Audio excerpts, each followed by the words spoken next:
Fernandez is undefeated at home as he plays host to three-time All-Star Dan Herron and the Nationals. Baseball Night in America sends you out to Marlins Park. Well, we are in for a treat tonight as we showcase two young All-Stars, Bryce Harper of the Nationals and Jose Fernandez, the personable rookie who will represent the Marlins in this year's Midsummer Classic. Welcome to Baseball Night in America on Fox.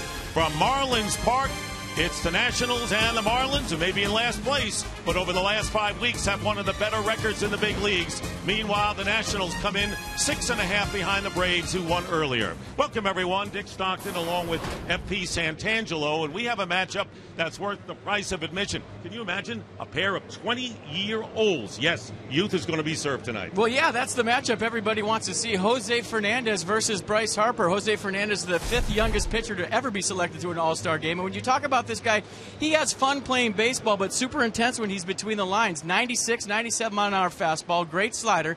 And then when you talk about Bryce Harper, one of the greatest young stars in the game today, the youngest player ever to start for the National League in the All-Star game. He plays the game the right way. And you talk about youth being served, both of these guys absolutely great for the game of baseball. And we have the veteran Dan Herron at 36 on the mound for the Nationals, who have been struggling. They are only one game over 500 after winning 98 last year and were the darlings of the National League. They have a lot of work to do, and coming up here in Miami, it'll be the Nationals and the Marlins.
Closed. Can you blame them? It's a hot Havana night and not that far from Miami, and thunderstorms outside as well. Right now, let's take a look at the Nationals starting lineup, brought to you by Taco Bell. Sometimes you got to live Moss.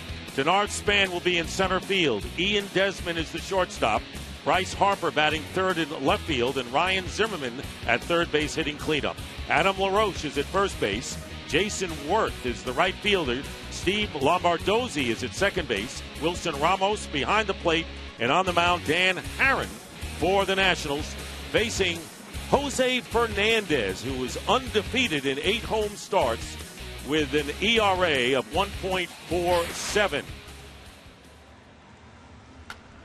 And the opening pitch is brought to you by Budweiser, the official beer of Major League Baseball. Great times are waiting. Grab some buds.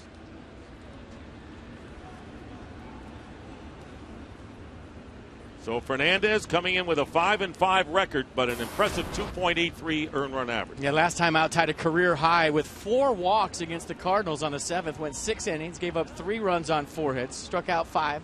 Through 89 pitches, 55 for strikes. So for him to be successful tonight, his off speed has to be on. The Nats are a good fastball hitting ball club. His slider curve combination, very, very good. And the first pitch is a fastball for a strike to Denard Span. Span is hitting .264 with 22 runs batted in and 6 for 18 against Marlin pitching this year. Well, there you see the curveball right out of the gate from Fernandez. It's a big sweeper. His fastball hit 98 miles an hour. So a guy that's got a power heater, a power curveball, throw occasional slider change to go with it. High and away. 2-1 the count to Denard Span. The Washington Nationals, who were 4th a year ago in hitting, now 13th in the league. And they have had big-time problems at the plate. Meanwhile, Fernandez falling behind 3-1 to the leadoff hitter. Dick, you were talking about the thunderstorms outside. Fernandez has been wiping his hand on his pants so far. Actually put his hand in the dirt. Very humid night with the roof closed here, and it looks like he's having trouble with the grip here to Denard Span. Outfield straight away, infield same way, and misses again outside. So good point, FP, and Denard Span draws a leadoff walk here, and Ian Desmond, the shortstop for the Nats, coming up.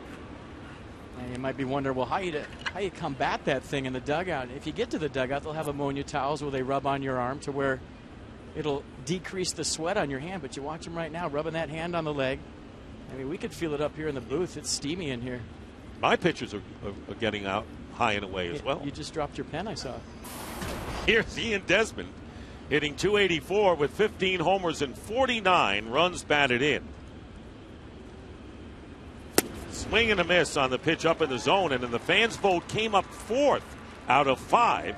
And you talk about so many guys in baseball who should be on the All-Star team. There's one guy who a lot of people think most should be. Well, he plays the game the right way, brings it every single night. Very intense guy. And as you saw, not afraid to swing the bat, even when somebody's having trouble throwing strikes. That's part of his game. He's real aggressive.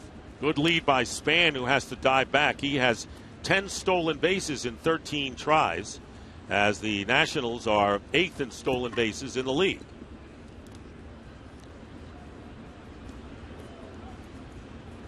Last night, it was the Marlins winning 8-3 in a very strange game, as the Nats scored 3 in the first inning, and then Steven Strasburg with the shortest stint in his career in tight to Desmond. And the count 1-1. So there's certain times as a hitter when being aggressive is good. Right now, with Jose Fernandez not throwing strikes, if you're Ian Desmond, the Nationals, you have to get him in the strike zone early. He hasn't really been close yet. And a quick visit to the mound for catcher Jeff Mathis. Rarely see it this early in a game. Well, it's the reason he's catching tonight. We talked to Mike Redmond before the game, and he said Mathis, the veteran, with a 20-year-old, felt a little more comfortable with him out there. We mentioned undefeated in 8 home starts this year. But this is a new night. And the Nationals licking their wounds after losing 8-3 last night in the series opener. Span takes off. The pitch is taken for a strike. And the throw to second in time for the out. I thought Span got a good jump and a great throw by Mathis to the right side of second base to get Span. That might be another reason why Mathis is in there. Watch this throw. Fernandez gave him a shot, got rid of it quick. Good tag right on the money. And watch the exchange by Mathis right over the top. Perfect strike to get Span. Nicely done. And handled well by Dietrich as he got that glove down in a hurry, didn't he? Did. And swing and a miss on the sweeping slider, and Desmond goes down for out number 2. Oh, you watch the off speed right here. Watch the amount of break.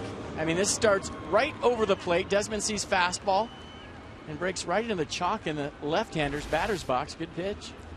Well, here's the matchup that we've been talking about, and it comes early. Bryce Harper hitting .263 with 13 homers, 28 runs batted in. The youngest ever to start for the National League in an All-Star game. And he takes a breaking ball down low, and it's ball one. And, of course, there have been 3 American leaguers who have made it, but younger than Harper, but not in the senior circuit. 20 on 20. Here you go. Strike, 1-1.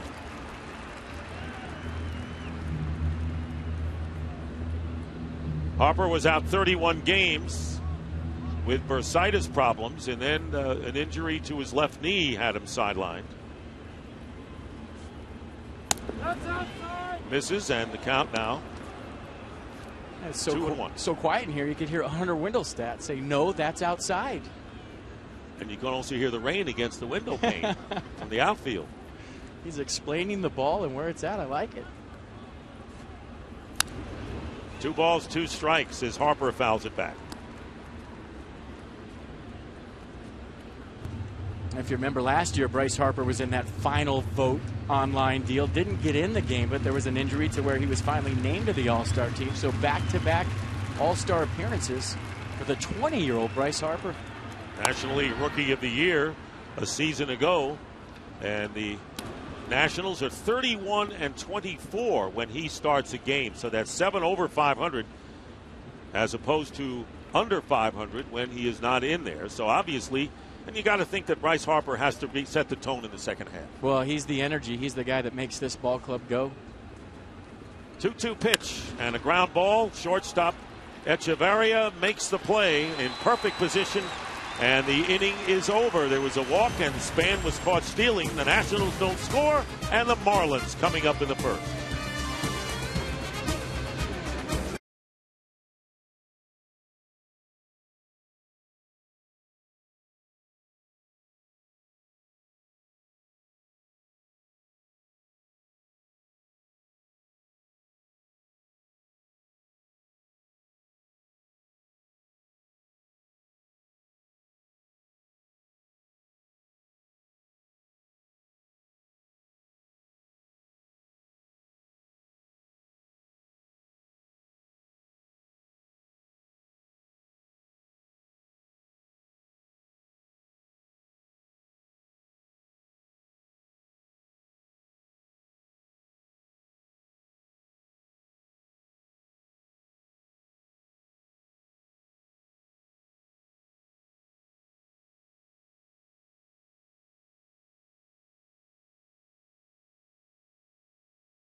Starting lineup brought to you by Taco Bell. Sometimes you got to live Moss. Justin Ruggiano, followed by Ed Lucas. Quite a story there. Giancarlo Stanton hitting third, and Logan Morrison batting cleanup. Marcell Ozuna hitting fifth. Derek Dietrich hitting sixth. Aldani Echeverria hitting seventh. Jeff Mathis eighth, and Jose Fernandez ninth. And on the mound, Dan Herron, as we said, 32-year-old right-hander, 4-10 on the season for Herron. Yeah, when you talk about Dan Herron, fastball, cutter, curveball split. Last time out through 95 pitches against the Phillies at a 3-2 loss, but pitched very well. You see the record 4-10, the ERA way too high, but he's just off the DL. Second start since he's come off the DL, and you look at the scouting report on Dan Herron. He's got to keep the ball in the yard. His 19 home runs allowed leads the National League in change speeds. His velocity and the different pitches is what he's been working on when he was on the DL to get a better split in velocities. Justin Ruggiano fouls it off, and the count 2 strikes. Ruggiano hitting .215 with 12 homers and 32 runs batted in. Those are good power numbers for a leadoff hitter. He had 9 years in the minor leagues, and not quite a great story of hanging in there is our next hitter, Ed Lucas. And it's 1-2 to Ruggiano.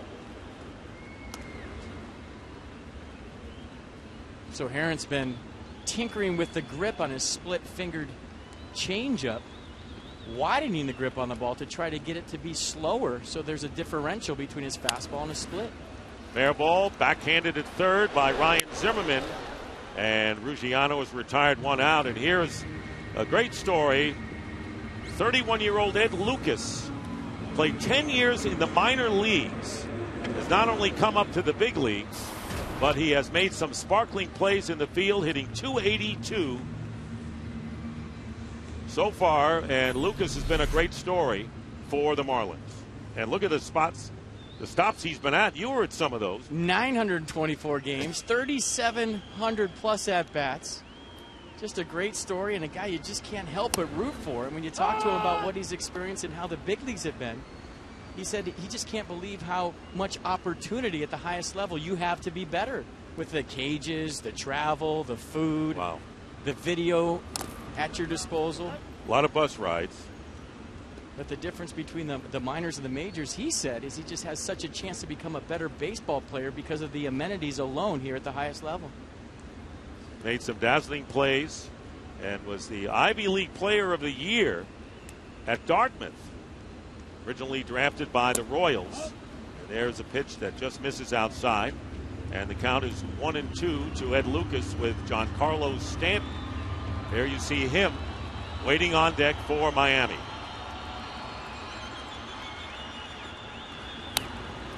Pitch is fouled back. This is a big start for Dan Herron because the Nationals have to decide as far as their starting pitching.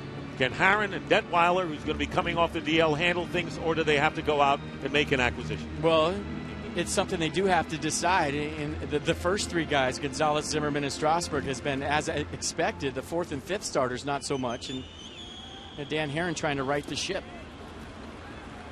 And strike 3, and Lucas goes down for the second out here in the first inning. That'll bring up Giancarlo Stanton, who hit his 9th home run last night. And it was his first homer since June the 29th. And here it is, a mammoth 2-run drive over the right field wall into the Nationals bullpen off of Steven Strasburg. It was 3-0 in favor of the Nationals. And before you know it, it was 7-3 in favor of Miami, and they never look back. 1-0, the count to Stanton.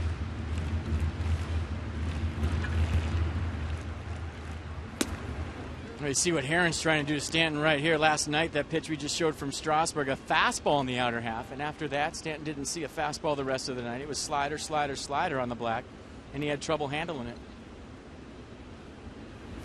Here's a call strike. Herron has not won since May the 9th. He dropped his 7th straight decision on Monday night, making his 2nd start off the disabled list with a right shoulder inflammation. Falls behind now, 3-1 to Stanton with Logan Morrison on deck.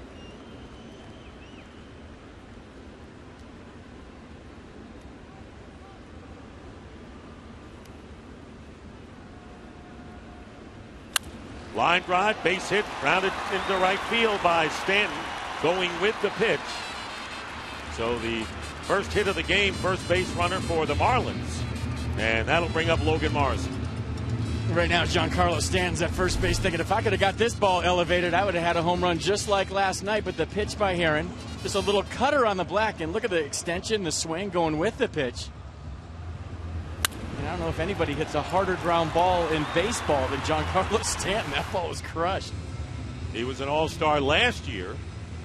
And here is Logan Morrison, hitting .293, 4 homers, 11 runs batted in. Takes a strike. Doesn't have impressive power numbers, although he came off the DL June 9th after a rehab knee, but he has reached in 17 straight games.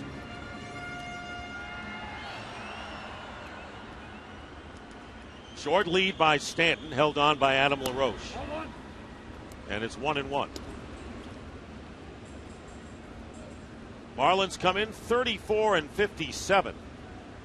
They go up to a 13-41 start, but in the last 5 weeks, tied with the Pirates for the second best record in the league, behind the Dodgers. I'll tell you what I've been impressed with watching them play lately is how hard they play. We talked to Mike Redmond today, walked into his office. I said, the one thing I noticed about your ball club last night, regardless of the score, everybody running every ball out hard to first base, and you just don't see that on a consistent basis at the major league level.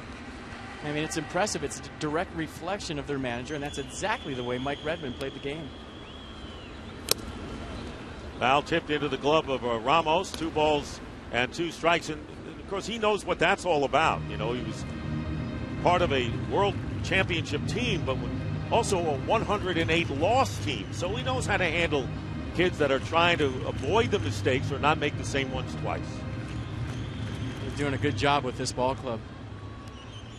2-2 the count with Stanton on at first here in the Marlin first inning. And strike 3 took something off that pitch.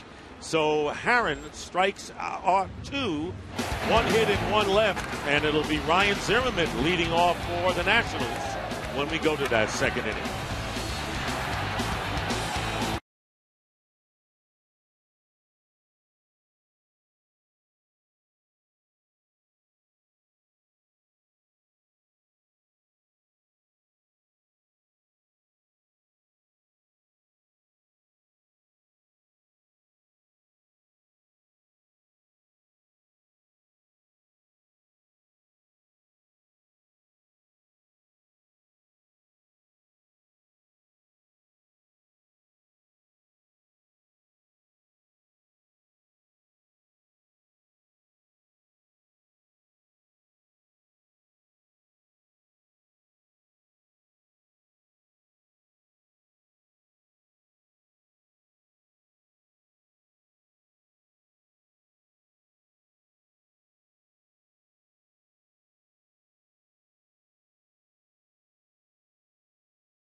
By Taco Bell is sponsored by Ford and their spectacular summer sales event.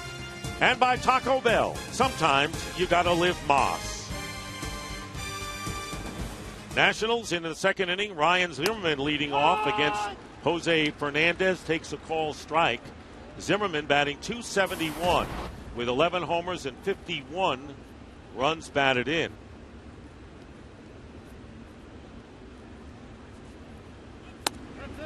Misses inside, and it's 1-1. Off-season shoulder surgery, and then was on the disabled list in April for a hamstring pull. But the career leader in home runs, 164 in his career, more than any other 2 Nationals combined.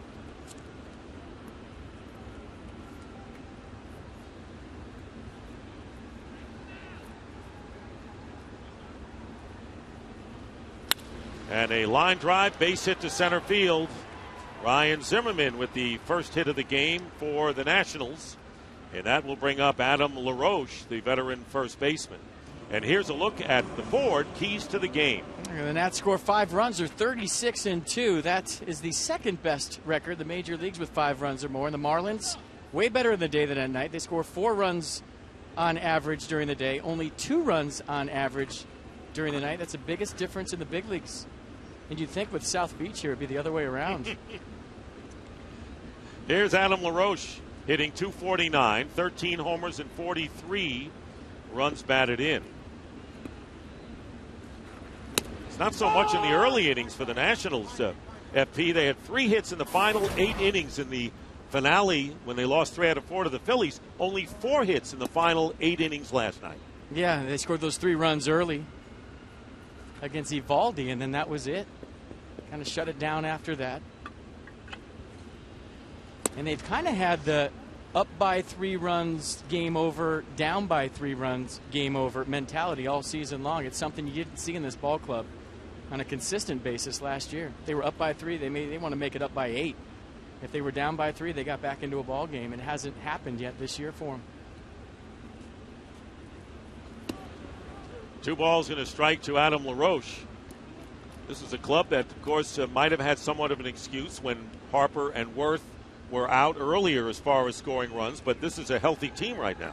And Davey Johnson today said he likes his lineup.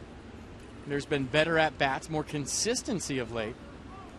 But we just showed you that graphic. It's all about scoring runs for this ball club. They do everything else right. 3-1, the shortstop.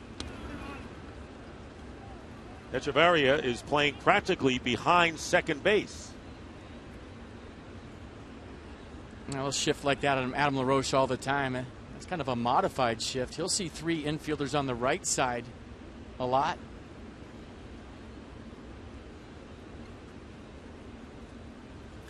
And a ground ball gloved by Morrison, and he has Zimmerman in a rundown, and the tag is put on for the out. So the double play. So we had a base runner thrown out stealing. And then a double play. I mean, this is kind of the way it went in Philadelphia the other night for the Nationals. Nice stop by Morrison, and then once you tag the bag, the force is off, and you have to tag the runner. So right now, for those of you that just might be tuning in for the first time and watching baseball, now you got to tag the runner. And Echeverria did just that. And, of course, he could handle that being close to second base defensively. Here's Jason Worth.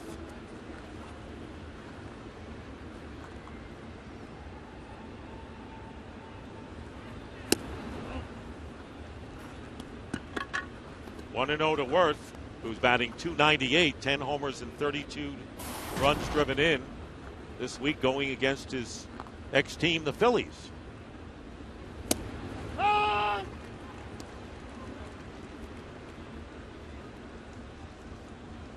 Jason Worth's been some kind of hot for the Nationals. He's been carrying this ball club offensively lately. 328 since he's come off the DL. 9-game hitting streak and a fly ball. Ruggiani coming in to make the catch. So leadoff hitter raced on a double play, and in the middle of the second, no score.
by Budweiser, the official beer of Major League Baseball. Great times are waiting. Grab some buds.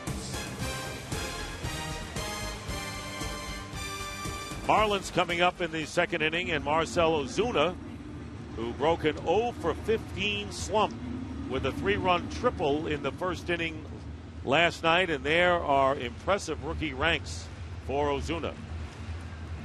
Yeah, Mike Redmond talking about 98 after they had the fire sale here in 97. A bunch of players had opportunity all of a sudden. Himself, Mike Lowell, Cliff Lee.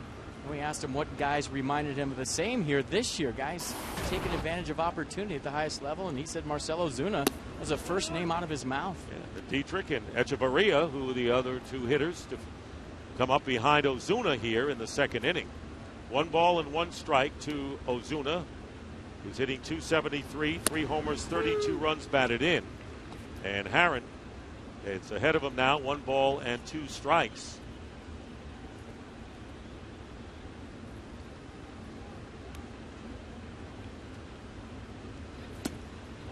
And the count 2-2. Herron leading the National League, giving up 19 home runs. Interesting that 12 of the 19 have been right-handed hitters. Of course, this is not a home run park, to say the least. Yeah. High foul fly. Zimmerman and Desmond watch it go out of play. When you talk about Herron this year, his first start as a Washington National was at Cincinnati, the Great American Ballpark. We all know what a launching pad that is. And he had a rough night to where he gave up 6 runs on 9 hits in just 4 innings.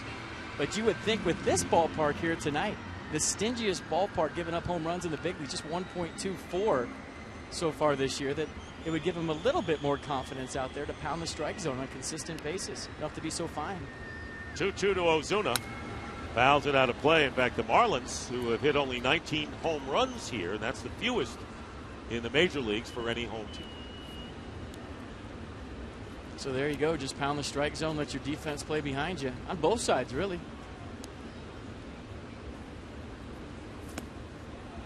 Swung on and missed, and Ozuna goes down. That's the 3rd strikeout.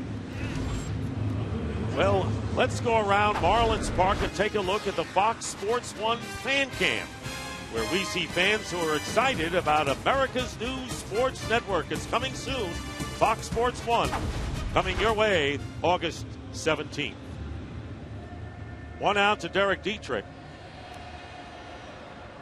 Another impressive young second baseman, hitting .222 with 8 homers, 21 runs batted in.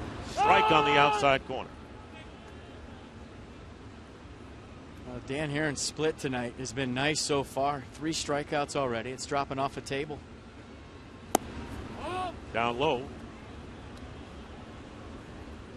And I think if he was watching intently like I know he does and watching the Marlins get on that Strasburg fastball last night, he's going to rely heavily on the off speed.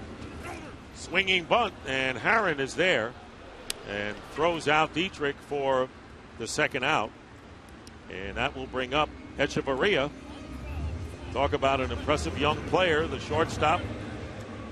And he should be around a while, hitting .240 with 2 homers and 24 runs batted in. And now riding a 11-game hitting streak, the longest of this his rookie year. And working with hitting coach Tino Martinez is staying close, letting the ball get deep and going the other way, not pulling off the baseball. And the results, like that swing right there, are in the numbers.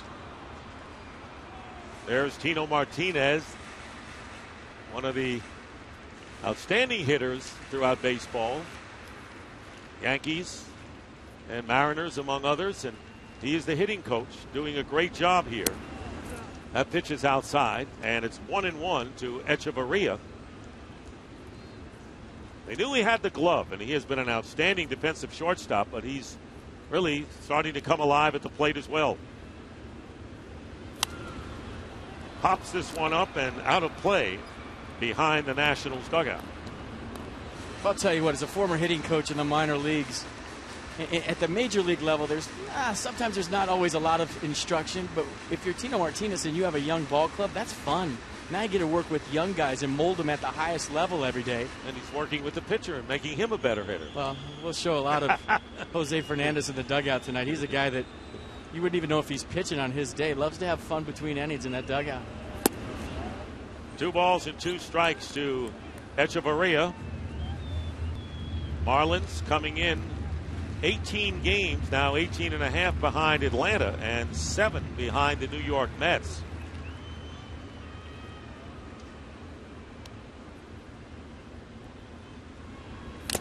Fouled away. You talked about Jose Fernandez, personality. Well, I'll tell you what, there's no such thing as tension coming to the ballpark on the night he pitches, is there? No, I mean, you never know. Taking batting practice, mingling with fans, talking to Tino about his swing.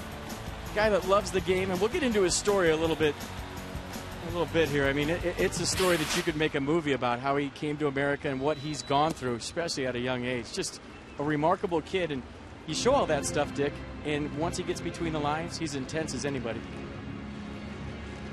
I think it just goes to show how people, today's youth, and how advanced they are compared to what they were 10, 15, 20 years ago.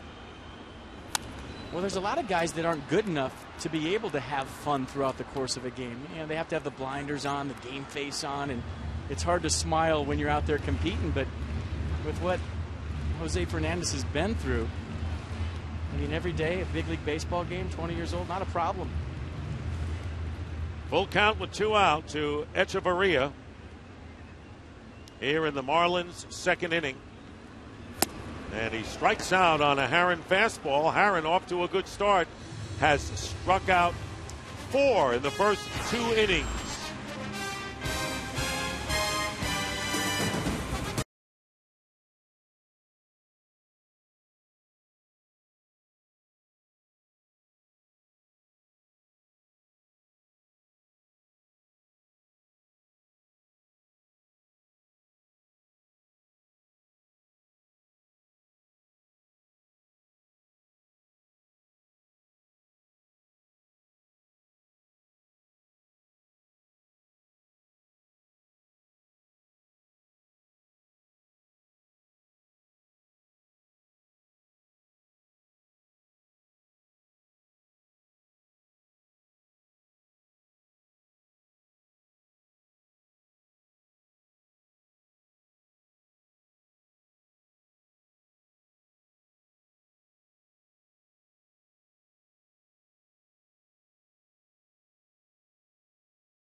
America on Fox, presented by Taco Bell. Dick Stockton along with FP Santangelo here at Marlins Park. No score, with the Nationals in the 3rd inning facing Jose Fernandez. And Steve Lombardozzi, the second baseman, bottom 3rd of the order for the Nats. First pitch high and away, ball 1. Lombardozzi batting .240. No homers and 14 runs batted in. Fouls it away, and the count 1-1. Davey Johnson told Steve Lombardozzi he was playing last night, as he was walking to the plate for his pinch hit, got a pinch hit single. And I said, well, I wish you'd have done that to me when I played for you in Los Angeles. I got knocked every time. Grounded to the left side. Echeverria with the throw in time. And you get a glimpse of how impressive Aldani Echeverria is as a shortstop. Very poised, and the first out. Only 6 errors all season long in 78 games. You see him sticking the landing right there. Ball right in his pocket. Plant on the backside. Big, strong arm. And anytime you go that far in the hole as a shortstop, you got to really fight to get on top so the throw stays true and doesn't sink or run on you. Showed off the big arm right there. Nice play. 1 out, Wilson Ramos. He's at .310 with 4 homers, 16 runs knocked in.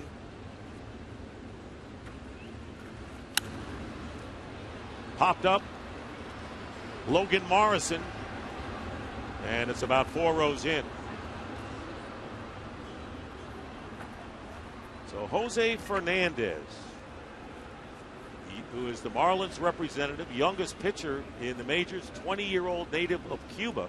Favorite player, David Ortiz. How thrilled will he be meeting Ortiz for the first time at the All-Star game? I said, you can throw him all fastball. He said, no, he's going to be hacking. I'm going to drop some curveballs on him. And he talked about meeting Cliff Lee and how it was fun to meet his favorite player. He said he likes Cliff Lee because he just goes right after you. And how about the story on how he got here? Defected from Cuba 3 times. First 2 times got arrested. 3rd time almost made it. They turned him around. And the 4th time at night in dark seas and high waves heard a splash. And there's a ball hit out to right field, base hit, so Ramos is on. So somebody was overboard, and he said, I'm going to save him, jumped in.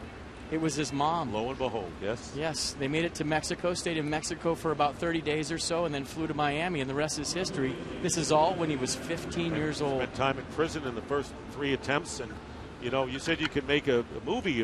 You can make a movie of his story even before he became a big league pitcher. Unbelievable. Here's Dan Herron. Just meeting the kid, too. That's why he's smiling all the time. Herron looking to bunt and charging from the corners with Lucas and Morrison. And it's bunt is fouled off. Strike 1. What a thrill to be in the All-Star game for this 20-year-old.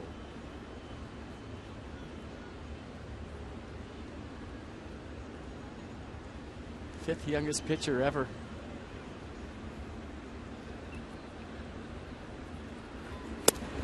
Charging again, and the fastball rides inside. 1-1 to Herron. Trying to move Ramos into scoring position with Span up next. A little bit more difficult in a sacrifice bunt situation when you have a catcher at first base that doesn't run great. Got to be more fine with your bunt. Pitch is taken low. 2-1 to Ramos, who returned from the disabled list on July 4th. And has he been torrid since? 10 for 23 since coming off the DL. Now, he's been swinging it well. And a guy that's been through a lot himself. His life could be a movie. We could make 18 movies. We could. Let's just make a movie for everyone. And there's a bunt. Beauty. And Fernandez retires Herron unassisted and on the sacrifice. Ramos moves to second base. That bunt right here, a movie. Look at him get it down, get Wilson Ramos over to second base. Nicely done on the sacrifice for Dan Herron. Little things like that the Nats haven't been doing consistently this year. But right there, Dan Herron getting the job done, setting the stage for Denard Span. So Span, who walked and was erased trying to steal in the first inning. And that ball was placed perfectly. It was the only place it could have gone, with Morrison holding the runner on and Lucas charging from third.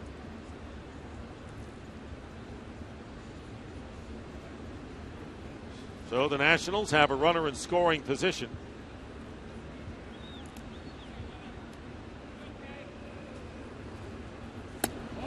Ball 1 to Denard Span. Traded to the Nationals after 5 years with the Minnesota Twins. And coming home, a native of D.C. 1-1 now to Span. Well, I'll tell you what, you got to hustle on a base hit to center field. Marcell Ozuna, 8 assists in the outfield. He's got a cannon in center. You see him cheating up. as is Ruggiano in left. So Wilson Ramos, very important right here in this situation, that he gets a big secondary lead because there's some good arms out there. Be interesting to see if Ozuna has to throw, because he got some instruction from reliever John Roush on the grip to be accurate. And they're grabbing the seams. And a good pitch, call strike at 83 miles an hour from Fernandez. And the count now 1 ball, 2 strikes to Span. A big sweeping slider right here from Fernandez. Started off the plate away and just bringing it all the way across the plate on the inner half. Good pitch.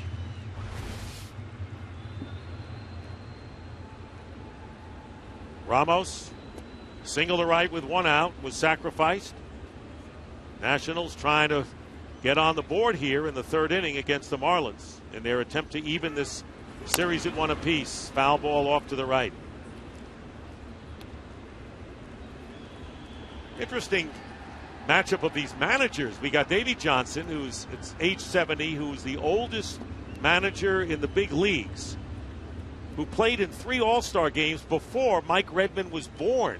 Redmond, at 42, is the youngest skipper in the National League. Veteran versus rookie. Final 2 games before the break.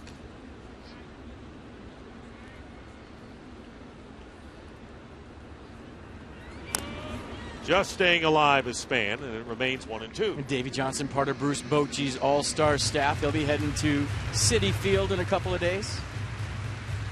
By the way, Jordan Zimmerman is not going to be pitching. There was a question there. He's had lingering stiffness in his neck, and he was trying to reach Boch, as he calls him, and to say, look, don't pitch him. And they said, well, he's not even going to appear. Yeah.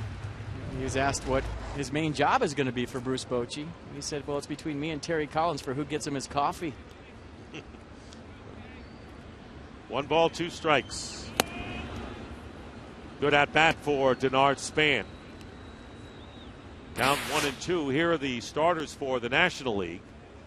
Bryce Harper in left field. There they are. And Troy Tulowitzki is starting at shortstop. There was hopes that maybe Ian Desmond could get on if some of the shortstops were hurt. Tulowitzki had been out, but has started since Thursday in the series against the Dodgers, so he'll be in there.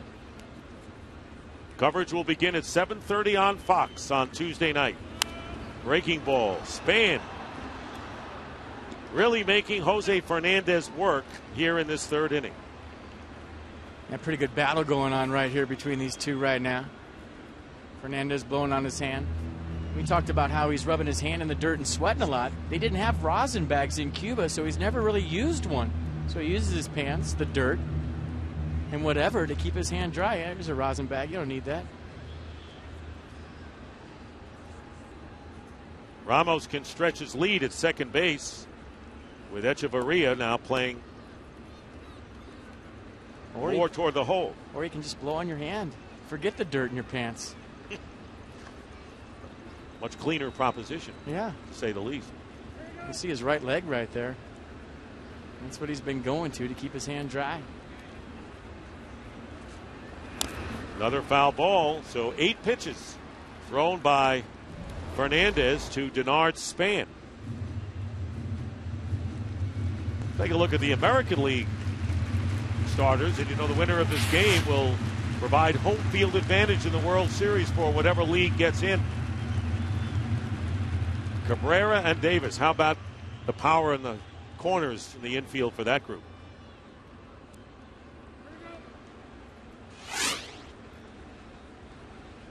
Here you see the lead by Ramos. It's been 2-2 forever to Span, and now it's full 3-2 to Denard Span. The crowd and Fernandez wanted that one. Yeah, a little run on that 95 from Fernandez. Well, let's see where it was. Mathis setting up on the black, and I think it might have just ran off the plate away, and Hunter Windelstedt got it right.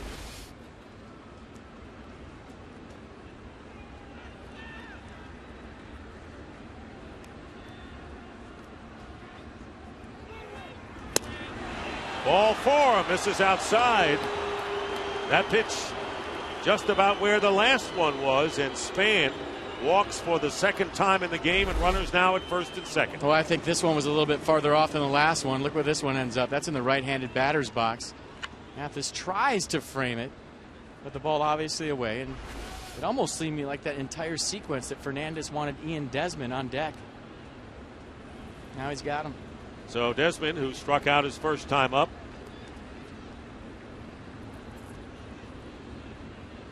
leading the shortstops in many important categories and leading the Nationals in several, offers the first pitch and a drive hit to center field. Ozuna is back and runs it down to retire the side. Desmond gives it a big ride. 2 left for the Nationals in the middle of the third. Still no score.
The Marlins hosting the Nationals, and the final out run down by Ozuna in center field after Desmond gave it a long shot. Plenty of room in this park, and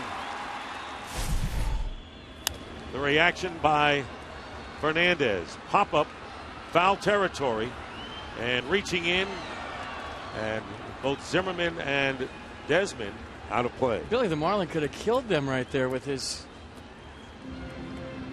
You see that? They were going in there. I mean, that could do some damage. Yeah, guys are going for a foul ball. Tough to be in the first row if you have that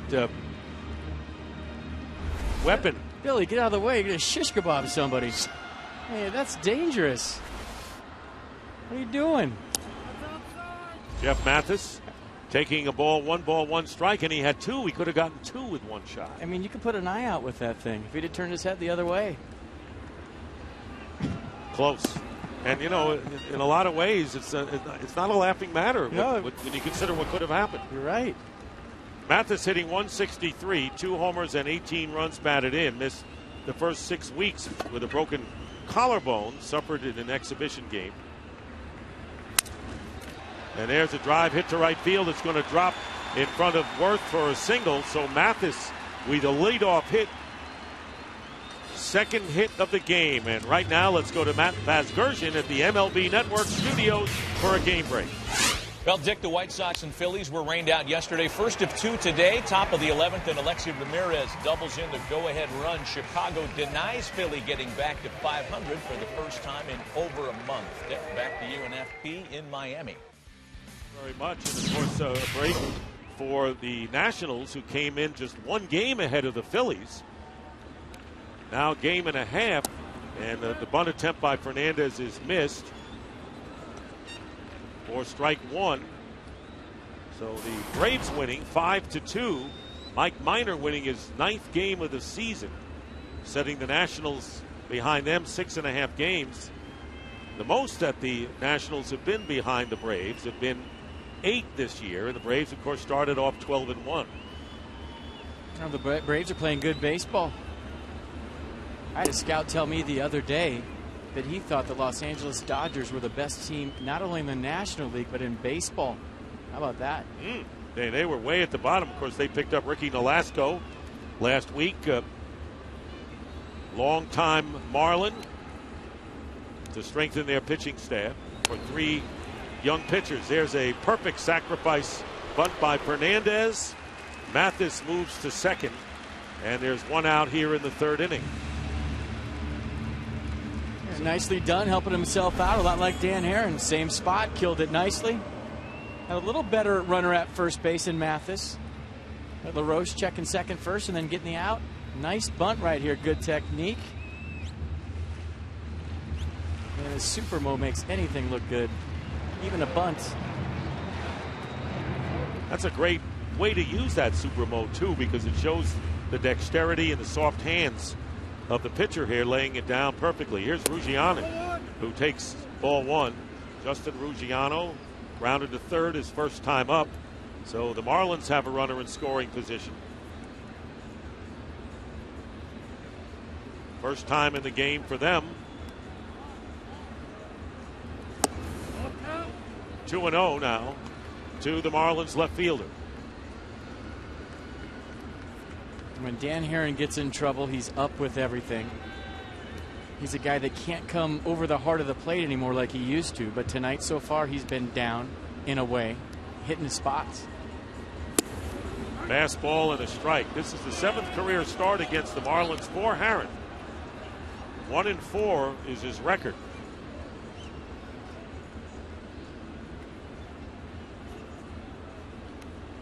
Against Miami. 2 balls and a strike.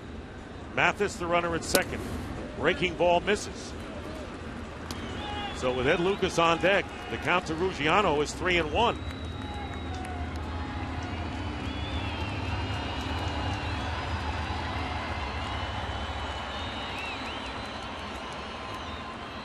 There's Mathis.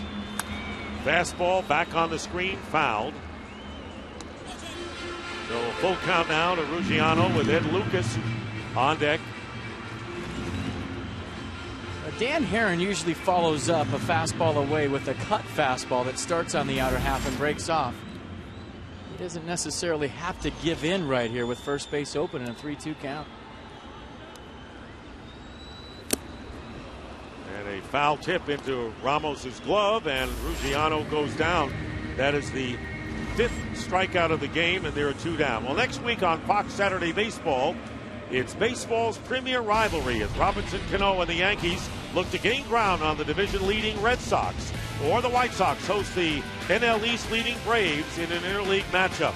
Pirates-Reds, big one also on the slate. Fox Saturday Baseball, presented by Taco Bell, begins next week at 3:30 p.m. Eastern. Ed Lucas, strikeout victim, his first time up, and takes a strike here. So 5 strikeouts for Dan Herron. Struck out 2 in each of the first 2 innings. FP, and got Ruggiano there for out number 2. He's just been hitting his spots, getting ahead, working down in the zone. And the split is splitting tonight. It's breaking off a table late. 1-1 to Lucas. And we kind of touched on it early. He's trying to make that split a little bit slower so that his fastball's 90, his split's 83, 84. Now as a hitter, you're throttling me back and forth. Maybe not so much side to side with hitting corners of the plate, but if there's a bigger difference in the fastball and the split, now you're going to get me out in front. And ground ball to Desmond, holding at second. He had to there for the 3rd out. And Lucas is out. Bryce Harper will lead off for the Nationals in the 4th when we come back.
The fourth inning, and Jose Fernandez is allowed 2 singles.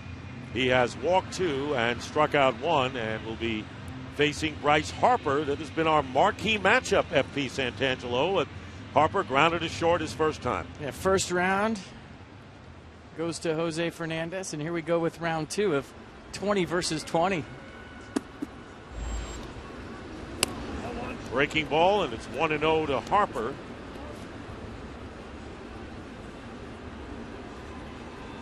Hit a 2-run homer in the opening game of the season between these two clubs. Actually, Nats had a 5-1 season series lead before last night's Marlin 8-3 victory, and the count is 1-1. Might have been best pitch of the night from Fernandez. Watch the break on this slider. Wiffle ball, anyone? Wow.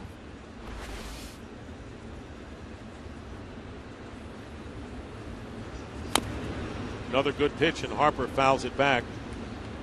And it's 1 ball and 2 strikes. Your assessment of Jose Fernandez thus far? Well, I think he hasn't had his command, and the Nats have helped him out a lot, swinging at balls. But for the most part, you can see why he's at where he's at in an all-star. His stuff is fantastic.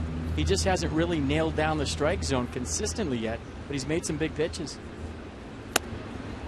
It's the kind of pitch he was throwing earlier in the game, getting away from him a bit. There's certain guys, especially young guys, if they're not throwing strikes, you have to make them throw strikes and get them in the strike zone. I used to tell my hitters all the time at the A-ball level, if a guy wants to implode, let him implode. Don't help him out. But Fernandez showing some serious maturity, getting the job done. Pitch taken for a ball, and it's 3-2 to Bryce Harper. Nationals are seeing Jose Fernandez for the first time. Looking at a pitcher who has not allowed more than 3 earned runs in any of his last 7 starts. Here's the 3-2, ball 4, not close, and Harper walks. That's the 3rd base on balls given up by Fernandez. And you mentioned gave up 4 walks in his last outing, a career high for him. And Ryan Zimmerman coming up. Let's go a little pitch by pitch. The 20-year-old Jose Fernandez against the 20-year-old Bryce Harper. Goes first pitch slider for a ball, then goes nasty frisbee right there for strike 1. Goes back to it again right there, 1-2 count, and then Bryce Harper starts to see the ball big. Can't get that fastball in the zone. Hasn't really done it consistently to the arm side. Just kind of flying open, missing away, and a walk for Bryce Harper. Who dives back to first base with Ryan Zimmerman, who singled to center field. Nationals have 2 hits. Leadoff hit by Zimmerman in the 2nd inning. He was erased on a double play, and then Ramos with a single, and 2 men were left by the Nationals last inning. You know, Davey Johnson's philosophy offensively is swing it, let's be aggressive. But there's certain nights against certain pitchers that maybe you have to be a little more passive and get them in the zone. Well, he comes from the Earl Weaver School of Managing. He played for Earl Weaver, the great manager for the Orioles, who won several titles when it was a give me the 3-run homer and there's no way I'm going to sacrifice. Yeah, he comes from the swing hard in case you hit it school. 1-0 the count to Zimmerman.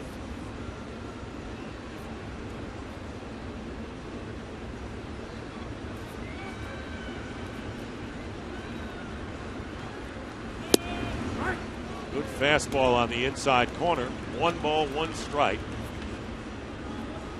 Nationals have had the leadoff man aboard in 3 of the first 4 innings, and would have had 4 had not Echeverria robbed Lombardozzi with a great backhanded play.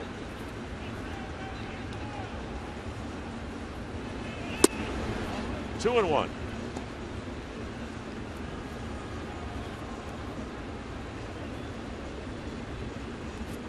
Now you've got a little stopwatch in your hand here, partner. Yeah, I'm just timing Jose Fernandez the plate, see what his times are. If you can steal a base on, pretty quick right there. You never want to help a guy out that's having trouble throwing strikes, stealing a base.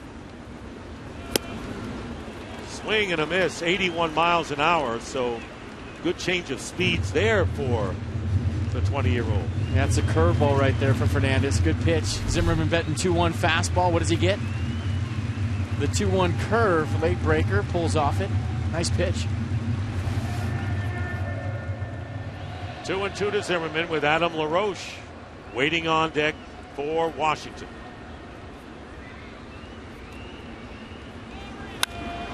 And it's popped up to the center of the infield. And the shortstop, Echeverria, makes the catch for out number 1.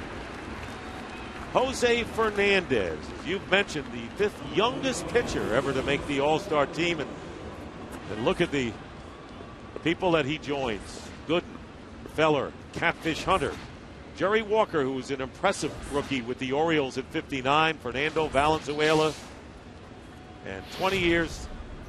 Well, he's going to turn 21 on July 31st. That's impressive company right there. Wow. 1 out to Adam LaRoche. Strike.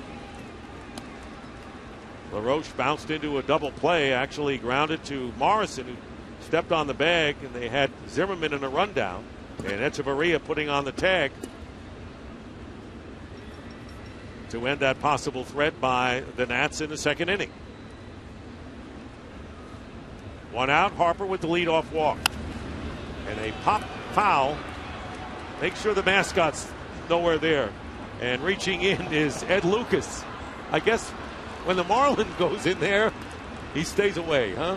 Well, I'm trying to think of mascots around Major League Baseball that could kill you on a foul ball, and I think Billy the Marlin is pretty much the only one. Do some serious damage. He has a genuine weapon. He does. Philly Fanatic's not going to kill you. Mr. Met's just going to scare you. I mean, so there's not too many mascots around that are going to really do some damage if they're near a foul pop-up. 0-2. 1-2 to Adam LaRoche. Career high 33 homers last year. This week, not a great week at the plate for LaRoche. 2 for 19, but he hit a 2-run homer last night to spark the 3-run first inning surge by the Nats. And a base hit to left field as Lucas was playing wide of the bag, and the big turn by Harper and the throw in to the infield, and no play made, and Harper goes to third. So Ruggiano hesitated a bit when it looked like Harper might have a play on him at second base, and the throw came in, it was bobbled, and Harper took advantage and went to third. Been calling this for a year and a half now, the Bryce Harper run till they tag you offense, and that is a perfect example right there. Took a huge turn around second base, and Justin Ruggiano took the bait. I mean, he's thinking about going to third right here, puts the brakes on. Now he knows he's in no man's land, and as soon as the throw goes back to second, he goes to third, just like you do it in Little League. Good play by Harper getting to third base with 1 out. And look at the expression on his face. Kind of like that one, didn't he? Run till they tag you. So first and third, 1 out, and Jason Worth fly to left his first time up. And the first time we've had a runner as far as third base in this game. We're in the 4th inning, no score. And a foul at the plate. Strike 1. So they're going to rule it a single, of course, and Harper goes to third. LaRoche just on first base. Well, they had the shift on, so LaRoche had the whole left side of the infield, and yeah, you've seen him do that a number of times. I still scratch my head when I see teams go shift on LaRoche. Nice job of getting inside that ball, hit it down the left field line on a pretty good pitch from Jose Fernandez. Hit a spot. Third hit for the Nationals. All have been singles.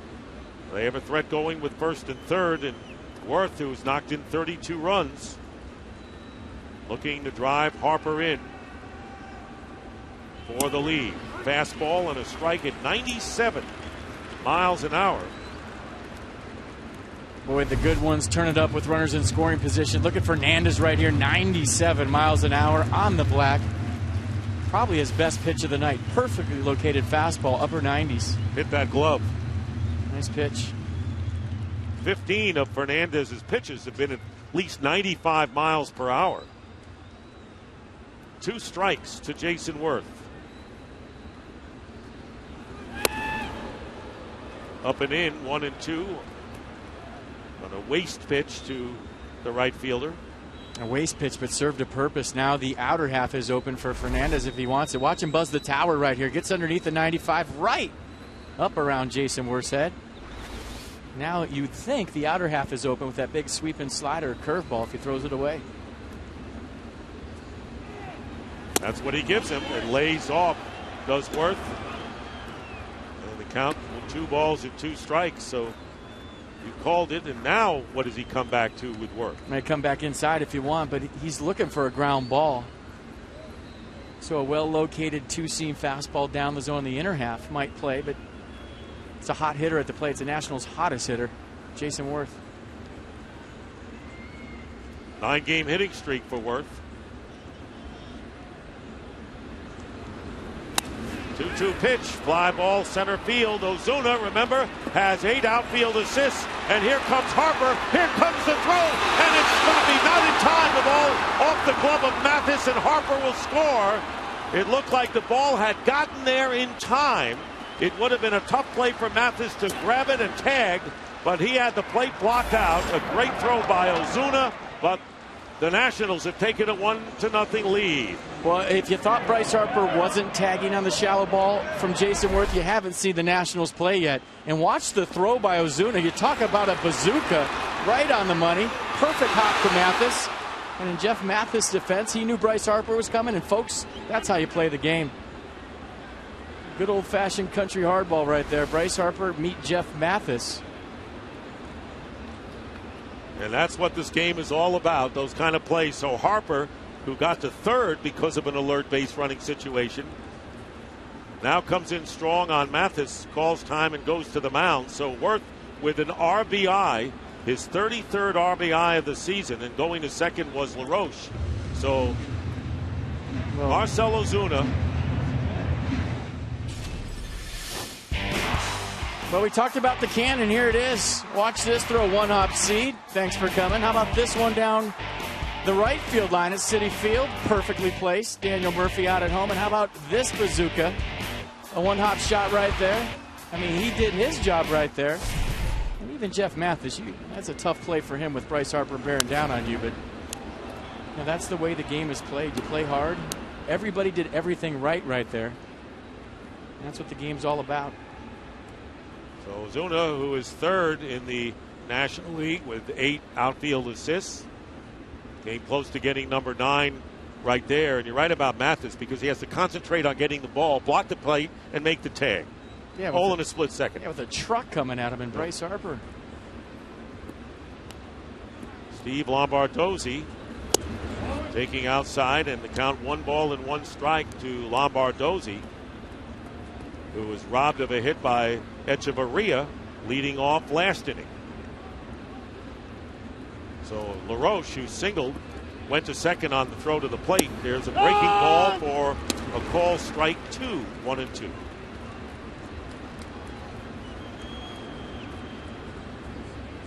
Fernandez up to 71 pitches here. We're in the 4th inning.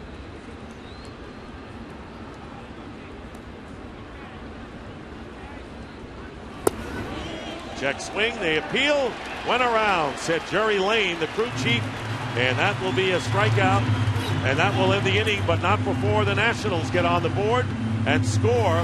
And Bryce Harper, with great base running that inning, was undeterred, banging into Mathis and scoring that run for the Nats.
And we're back here at Marlins Park. And a strike thrown to Giancarlo Stanton, leading off here in the 4th inning against Dan Herron. 1-0, the Nationals lead. And we're pleased that Gio Gonzalez has joined us for this half inning. He's won his last 4 starts, coming back to his hometown, Hialeah. Welcome back home, Gio. Oh, it feels good to be home. Well, how many tickets did you leave tonight? You just had to go on the webpage. You had to go on the site. Well, last time I hear you left like 3,000, didn't you? 600. Well, close. Stanton singled his first time up, followed by Morrison and Ozuna this inning. And Herron now falls behind 3-1. Tell us what it was like growing up here in South Florida. A great spot for you as they start to pelt you. Well, a lot of raincoats, jet skis, boats. No, it was just it was amazing. I loved it. The weather was always incredible. It was always nice to, just soak up the sun and hang out by the beach. How in the world is a rookie sitting next to you right now? You see this guy right that won now? 21 games last year and throwing sunflower seeds at you, Anthony Rendon. That's baseball for you right there. It's changing. Game's changing. 3-2 pitch fouled off. If you want to, you can take the headset off and go after him. Just take it off and just catch me clobbering right here. Just do that. Well, for maybe the fans that haven't followed the Nationals so much, Anthony Rendon, famous for his mullet this year. It's gone. That you guys shaved into his head, and now it's gone. It's gone. Look at him now. He just looks like a clean-cut schoolboy. 3-2 pitch to Stanton. And it's pop foul out of play. Gio, All-Star game coming up Tuesday, and you've been in 2 of them, 1 in each league. Tell us what the experience is like as a youngster going to this classic. My first experience was in Arizona. It was unbelievable. I think being on the field and watching the home run derby, live right there, right next to the players, and talking to them was probably one of the coolest experiences I've ever been a part of. And especially at the time, that was when Twitter was starting to become hot, and you could tweet out the cool things like, "Oh man, look at the home run Cano just hit."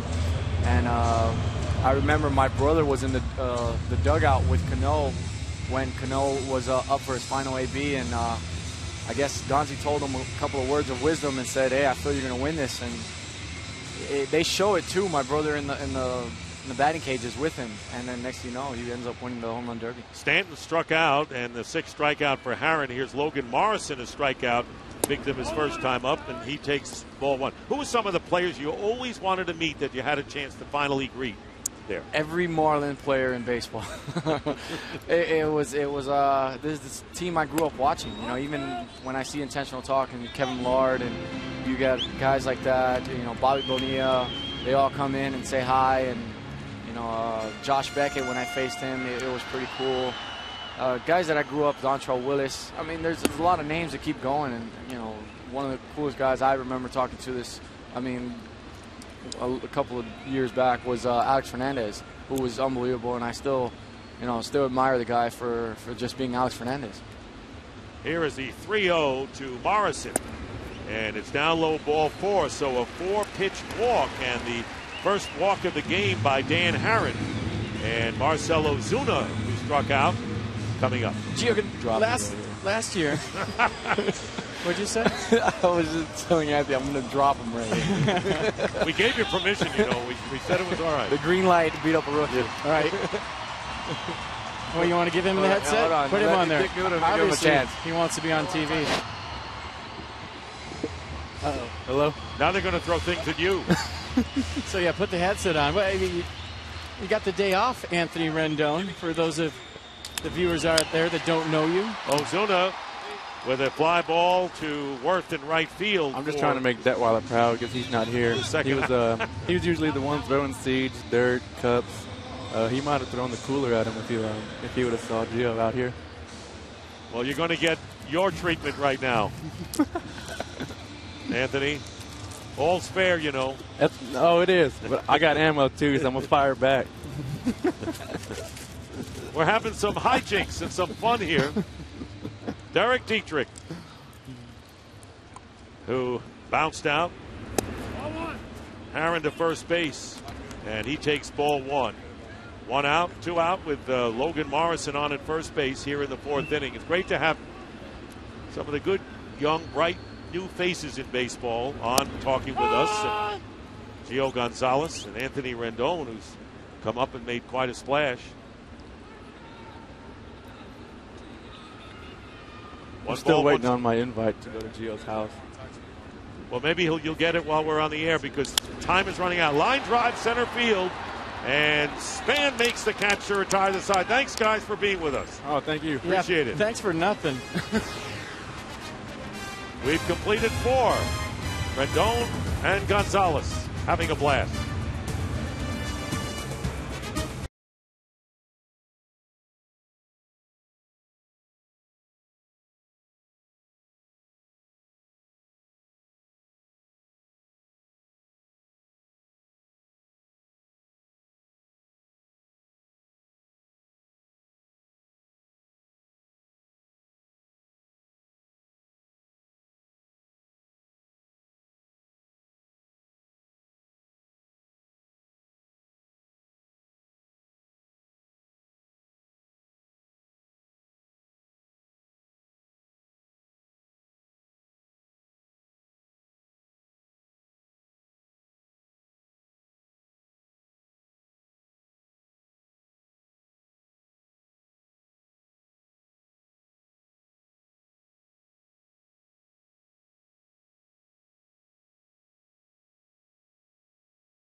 Back in the 5th inning for the Nationals, who lead 1-0, getting a run last inning on a Jason Worth sacrifice fly. Wilson Ramos, who has one of the 3 singles for the Nationals, takes inside ball 1 from Jose Fernandez.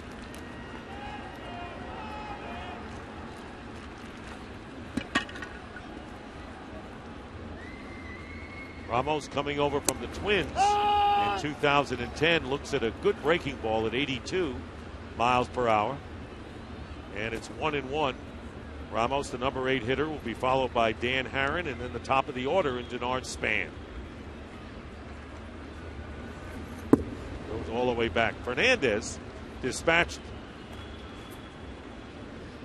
the Nationals in the first 2 innings, but in the last 2 innings has thrown 21 and 24 pitches and is now up to 75 for the game. He's 5-5 on the year, and his 2.83 earned run average leads all rookies, so the record belies what kind of pitcher he's been. Breaking ball, charging is Lucas at third, and off the glove of Logan Morrison, and Ramos is aboard. See how they score that, and it'll be an error charge to Ed Lucas. Throw off the mark to Morrison. Yeah, he gloved it nice, and he had time with Wilson Ramos running. You see him taking his time right here. The transfer looks good, but he just kind of hung on to the ball too long. It goes to Logan Morrison's right, and he can't stay on the bag. So that's a big error in a 1-run baseball game. Now Dan Herron has an opportunity to bunt Wilson Ramos into scoring position. That's just what he did. He sacrificed back in the 3rd inning in his first at-bat. So 4 times now in the first 5 innings, the Nationals have had the leadoff man on, leading 1-0.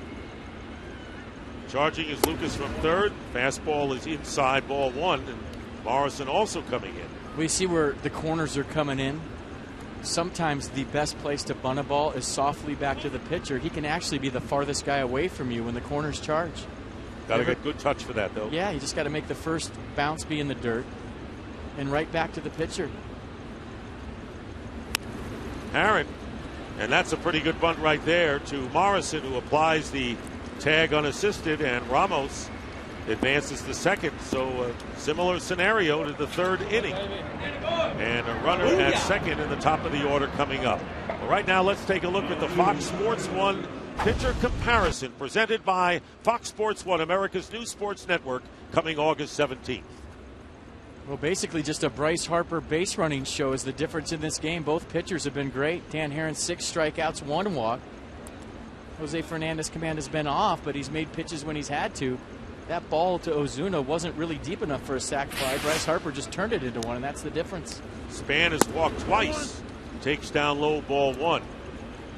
Echeverria shaded towards second, trying to keep Ramos close to that bag.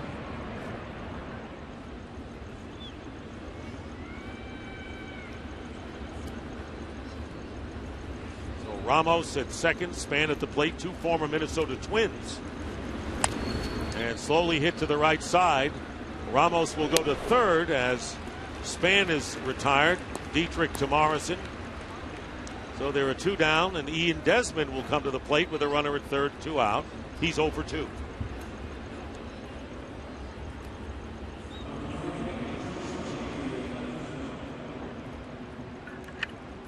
Here's Desmond, who Davey Johnson flat out says best shortstop in either league. Well, I'm sure there's some people in Colorado that would argue that, but when you talk about what he's done the last year and a half, he's in the conversation for sure. Strike 1. Now that mustache was a spring training photo, yes? Yes. And it's with him all season long, but so are those numbers on the right. First in extra base hits, second in home runs. Check swing back, and he leads all big league shortstop. 40 home runs since the start of last year. And durable. Started every game but 1 this season.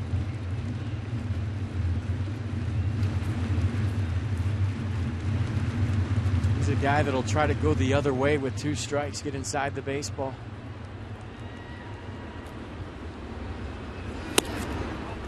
One and 2 to Desmond. Ramos reached on an error, sacrificed, and advanced to third on a infield out. And now Ian Desmond trying to give the Nats their second run of the game here in the 5th inning. What has been a solid pitcher's duel. Fouls back the fastball. It remains 1 and 2. 98 miles an hour. Reach back extra right there from Fernandez. I think Harron's high has been 91 miles an hour, and they'll take that. Yeah, he's been keeping it down and locating it well. Strike 3, breaking ball, knee high, and Desmond goes down. Big strikeout, third of the game for Fernandez, and the Nationals leave a runner at third, 1-0 in favor of Washington.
Don't you think of ballparks that really capture the theme of South Florida? I would say, yeah, not traditional would be the nicest way of saying things. It's a good ballpark, way better than where they used to play, I'll tell you that, by far. And, you know, we talk about the rain delays and coming in as a visiting ball player. You never took batting practice at the old place because it rained every day at 4:30. You ended up starting the game at 10:30. So, yeah, this place is great. Echeverria leading off and fouls it off. Bottom third of the Marlins order against Dan Herron. Aldani Echeverria struck out his first time up. Dan Herron, 4-10 on the season.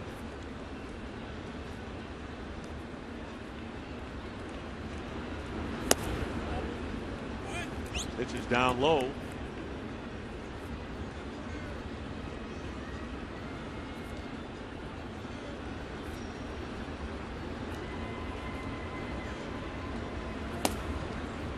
Two and one to Echeverria. Dan Herron, 32-year-old, in his first year with the Nationals. Has a streak of 8 straight years with 10 or more wins. And he's got 4 right now, looking to pick up number 5 here. And well, you see the big pause at the top for Dan Herron. That's kind of where he gathers himself right there. Keep the front side closed. Stay on that back leg over the mound. Gather yourself and go. 2-2 to the leadoff hitter. Fly ball hit to center field. Span in right center makes the play. And there's one away here in the Marlins fifth. Tonight's telecast, presented by Taco Bell, is sponsored by Universal Pictures' new film, R.I.P.D., in theaters Friday. That roof is 200 feet high and over 500 feet wide.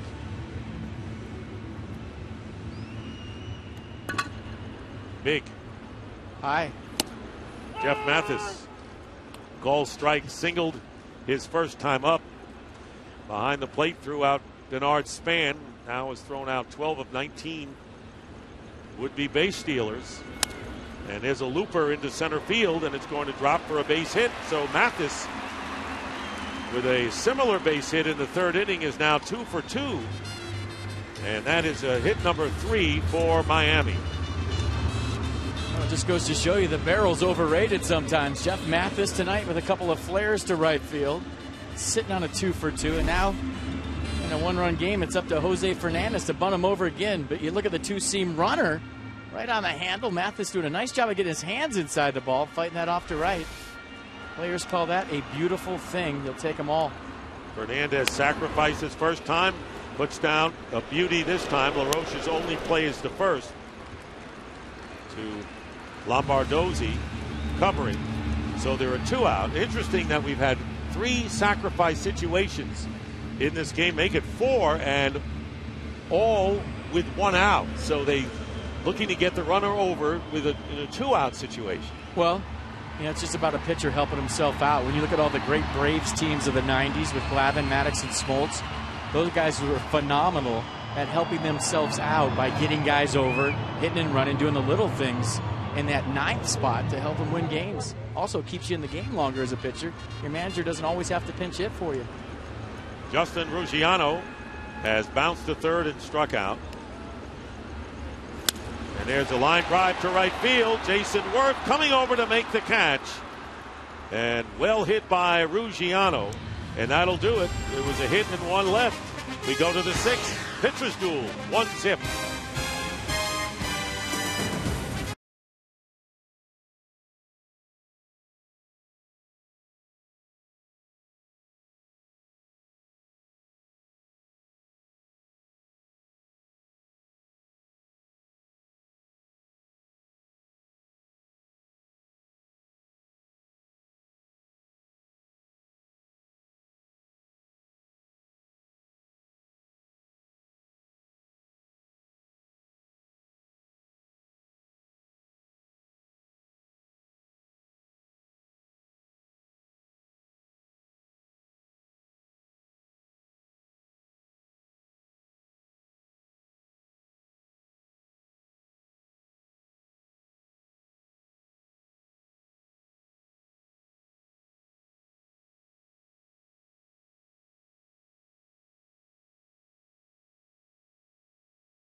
And Bryce Harper will start it off for the Nationals here in the 6th inning, but what about his base running in the 4th? Well, it's been the difference of the game. Jason Worth does a nice job with 2 strikes, throwing out there far enough that Bryce Harper can score. But if you remember, he went on the disabled list with a left knee injury.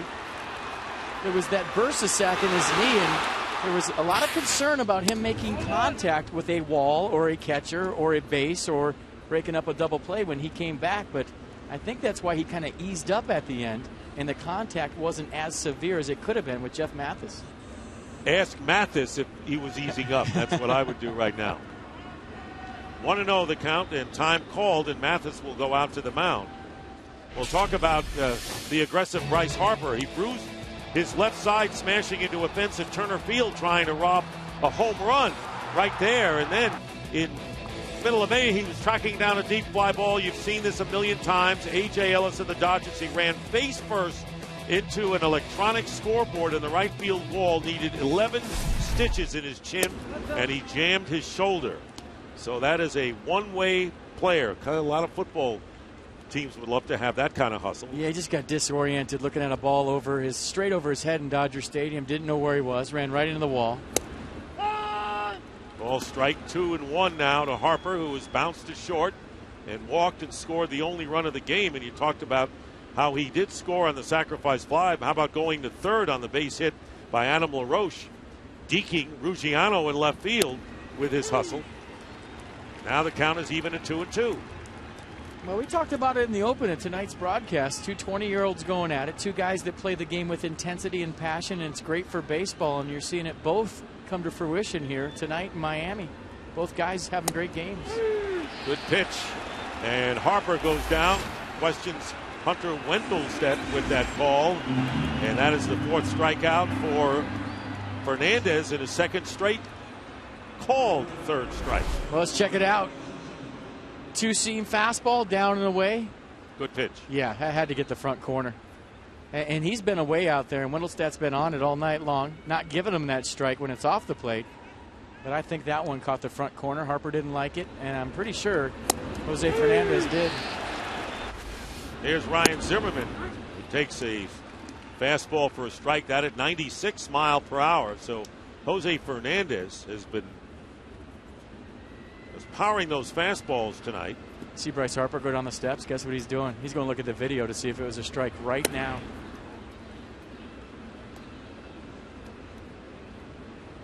One and one to Zimmerman. Single to center and then pop to shortstop.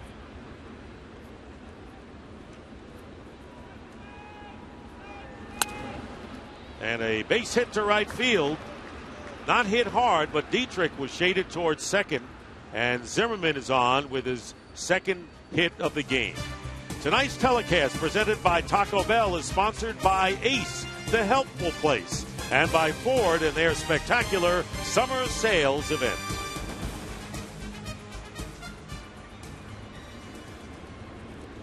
Well, all the hits in the game, and there have been 7 of them, have been singles. As Ryan Zimmerman and Logan Morrison chatted up at first base. Here's Adam LaRoche, who has one of those hits, an opposite field single last time up. 1-0 in favor of the Nats. We could read Ryan Zimmerman's lips right there. He said fastball's pretty good, and oftentimes with young pitchers you'll get to first base and the first baseman will ask you, what's his stuff look like? And I think that's exactly what Logan Morrison just asked Ryan Zimmerman when he got to first.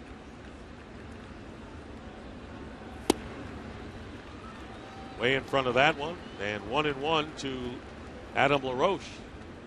So 28 of Jose Fernandez's pitches, of his 95 pitches, have been at least 95 miles per hour.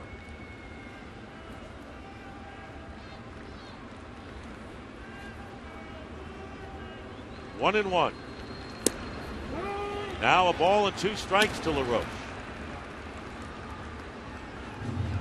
Nationals with singles in the 2nd, 3rd, 4th, and here in the 6th inning.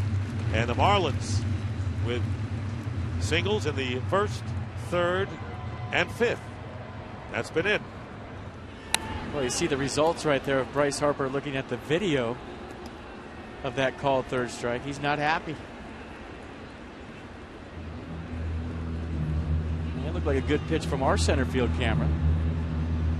Just got the front corner of the plate, and he's telling everybody that it's up and that far outside. And that's what all good hitters do. They don't give in. Good basketball players always think they're fouled. Good hitters think they're always balls when they don't swing. Pop up, shallow center field. Echeverria making the play. And going back to first is Zimmerman for out number 2. Echeverria, not an easy play with his back to the plate and several other outfielders right around him. Probably an uncharted land right there, but because of the shift, was able to go all the way into right center field to make that play. Very rarely do you see a shortstop catch a ball way over here on that side of second base, but look at the range right there. And in this big ballpark, as an infielder, you have to go out far on pop-ups. Jason Worth knocked in the only run of the game with a sacrifice fly to medium center field in the 4th inning. Swings and misses for strike 1. That was the slider at 82 miles an hour. Worth fly to left and hit. We showed it to you to Marcell Ozuna. Medium right center field, who has that great arm and 8 outfield assists. Close play at the plate, but Harper scored. Getting past Mathis. And Mathis could not handle the ball. Tough play for that catcher at that spot. It was. I mean, it's the difference in this game so far, but like I said, done everything right. Look at the pitches by Enning. 24 in the 4th, 21 in the 3rd. Gets him at 100 right here. Season's high is 107. Here's the 0-2 up and in. And he's on a pitch count and an innings limit. And don't forget, this guy was in high school 2 years ago, so the Marlins, this is their prized possession. They're not going to mess around with him as far as how many innings he goes this year and how many pitches he throws on a given night. It's probably it for him right here.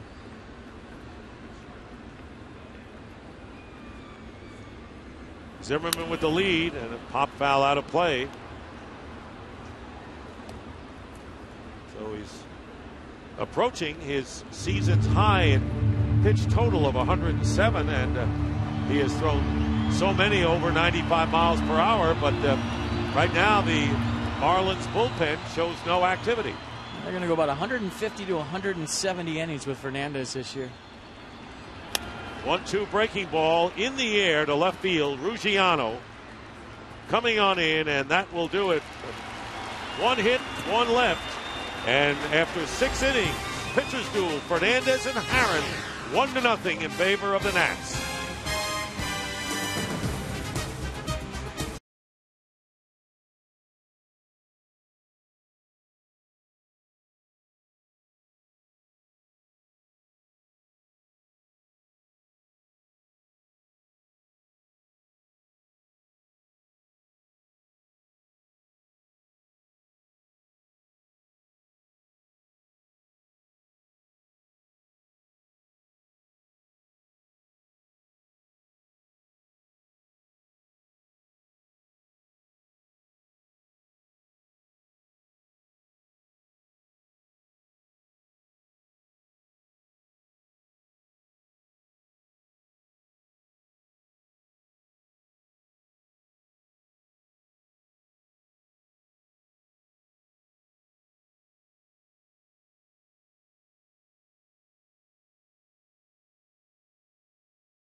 Game break. Alfonso Soriano is homered for the Cubs, and so is Luis Valbuena. Matt Garza pitching well tonight, trying to improve to 5-0 in his last 6 starts. Cubs on top 6-1 in the fifth. The Phillies lost the first of 2 to the White Sox today. They've also lost one of their hottest bats. X-rays after the game revealed a broken right foot for Ben Revere as a result of this swing in the bottom of the 11th. Game 2 of that doubleheader underway in Philadelphia. We send you back out to Dick and FP in Miami. All right, Matt, thank you very much. And the Phillies on the heels of the Nationals in the NL East with that loss now, game and a half behind Washington. And the Braves winning earlier 5-2 over the Reds. Now 6.5 up on the Nats. Ed Lucas will lead it off here in the 6th inning. Struck out and bounced to short. Well, just horrible news for the Phillies. Ben Revere's been their best hitter.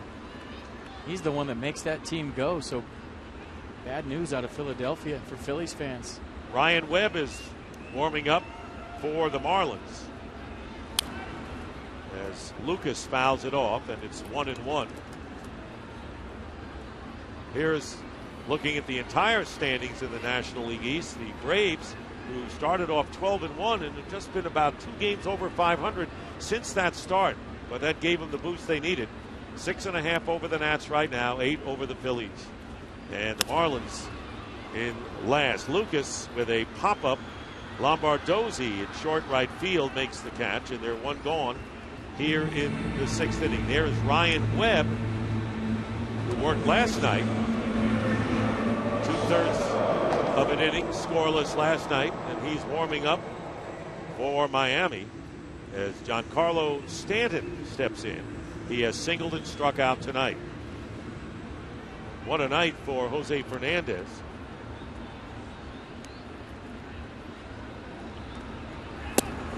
Ball 1 outside.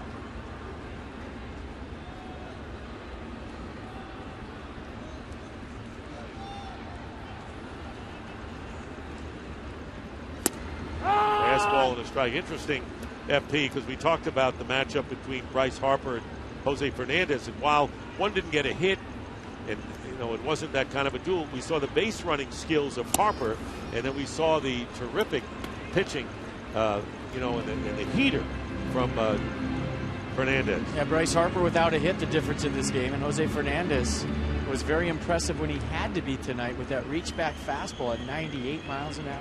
Keeping Miami in the game. That misses inside. Harron looked like he wanted that one as well. And 2-2 the count to Stanton. Already has 102 career home runs. Still only 23 years of age. Well, to me, the home run derby is not a home run derby until Giancarlo Stanton's in it, because he's going to hit balls in a home run derby where nobody else does. He has the most pop in the major leagues by far. Full count to the Marlins. Star hitter, strike 3, and that'll do it. Well, sports' biggest event of the summer is heading to New York, and the festivities begin Monday with the home run derby that FP was talking about on ESPN. Then on Tuesday, the Midsummer Classic kicks off with the Red Carpet Show on MLB Network, followed by the 2013 MLB All-Star Game at 7:30 p.m. Eastern, right here on Fox.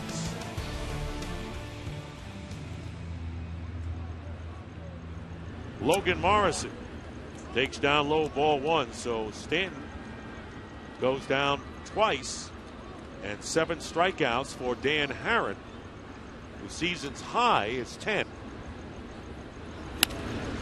Fly ball hit to center field, and Art Spain going back on the warning track and makes the catch.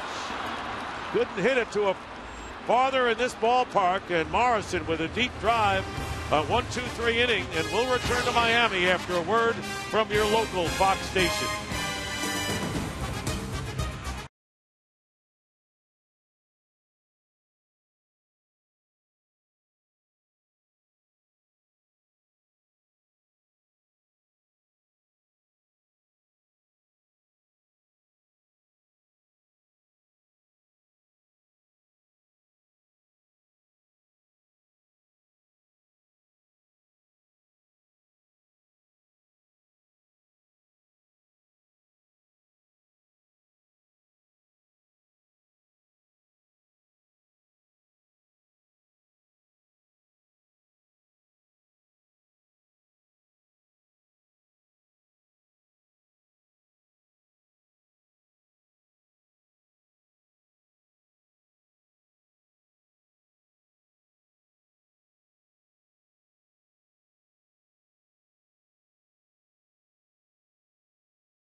And there he was talking to Jose Fernandez. Terrific pitching performance for Fernandez. And now it's time for the Just for Men Auto Stop Foolproof Stat. And it's Jose Fernandez numbers tonight. 6 innings and giving up 4 hits and 1 run. Striking out 4, walking 3. And another outstanding performance for Fernandez, giving up no runs and having the 1-0 lead into the 7th inning. Well, we said in the open that his slider curveball would be the key, and they were both fantastic here tonight.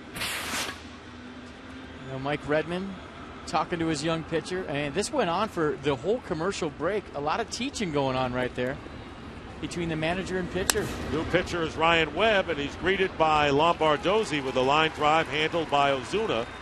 And 1 pitch and 1 out. Ryan Webb, 27-year-old from Clearwater, Florida, has allowed only 2 earned runs in his last 11 outings.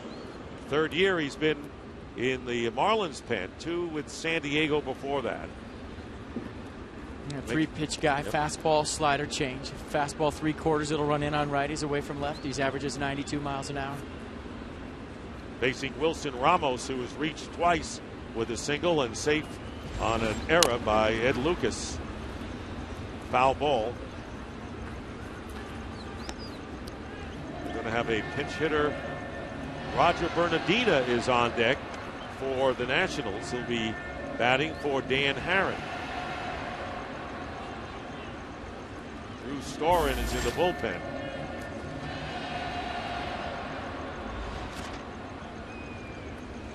Oh 0-1 to Ramos.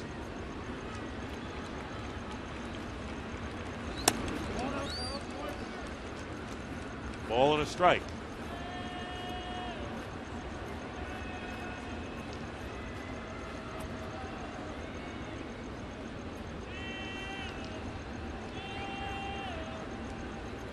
One and one with 1 out. Goes after the pitch outside. So for Jose Fernandez, his 13th start tonight, allowing 2 earned runs or fewer, and that's tied for the most in the major league since 1921. For those who are age 20 or younger, Dwight Gooden was the other one. So already distinguishing himself as Jose Fernandez with some of the greats. An impressive outing here tonight. And I was thinking this might be the score last night with Strasburg and Eovaldi. But it's happened here tonight in Florida with Fernandez and Herron. What a great pitching matchup. What a duel here at this ballpark here tonight. Wow. Dan Herron, even better. Striking out 7 was Herron, giving up 1 run. And there's a line drive, and Echeverria making the play. 2 line drives, 2 outs against Ryan Webb. And now Roger Bernardina will come up and pinch hit for Dan Herron. So Bernardina, who is 3 for 16 as a pinch hitter this year.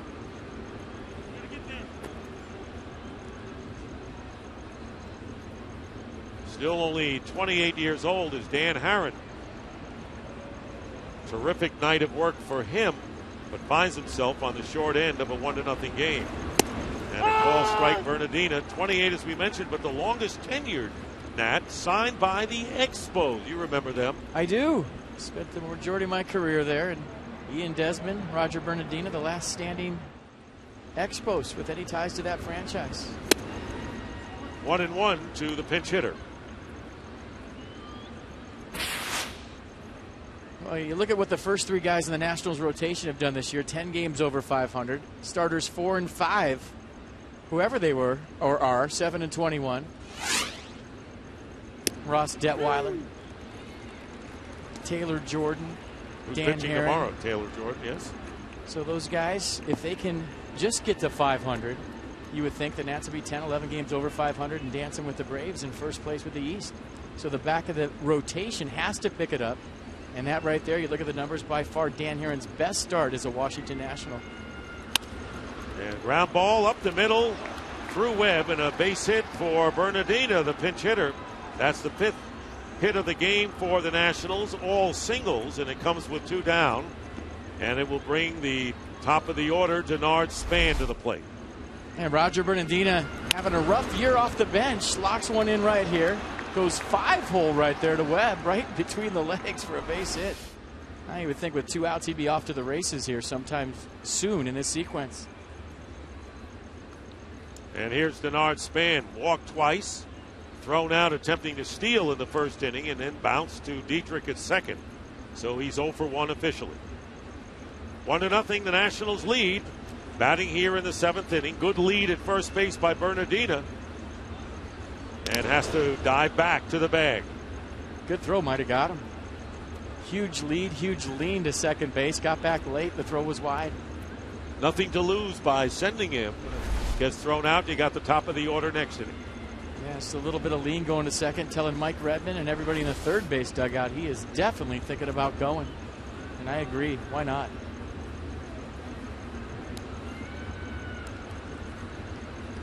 Doesn't go. Ball strike. And it's 0-1. Don't forget all the way back in the first inning when Jeff Mathis threw a perfect strike to second base to get to Denard Span. So good arm behind the plate for the Marlins. Nats have left 5 men on base. They've out-hit the Marlins 5-3. All the hits in the game, as we've said, singles. There goes Bernardina. Pitch taken for a ball. The throw to second, not in time. And Bernardina has his 3rd stolen base of the year. And the Nationals have a runner in scoring position with 2 out. Pretty good jump by Bernardina. Maybe a little false step there. You see the peek in. Good throw from Mathis to make it this close. But a high tag. Webb wants a call and not going to get it. Big stolen base right there for Bernardina. 2 outs. And the count 1-1 to Span. Nationals trying to get something going with runners in scoring position. Last night 1 for 9. And tonight so far 0 for 4. But they've got a chance here to get an insurance run here in the top of the 7th inning. It'd be fun to watch as a hard hit ball to center field for a hit and watch Ozuna come up throwing to get the speedy Bernardina at home. You read the script. I did. It'd be great. I want to see it. 1-1, foul ball out to left field. So Ryan Webb in relief of Jose Fernandez.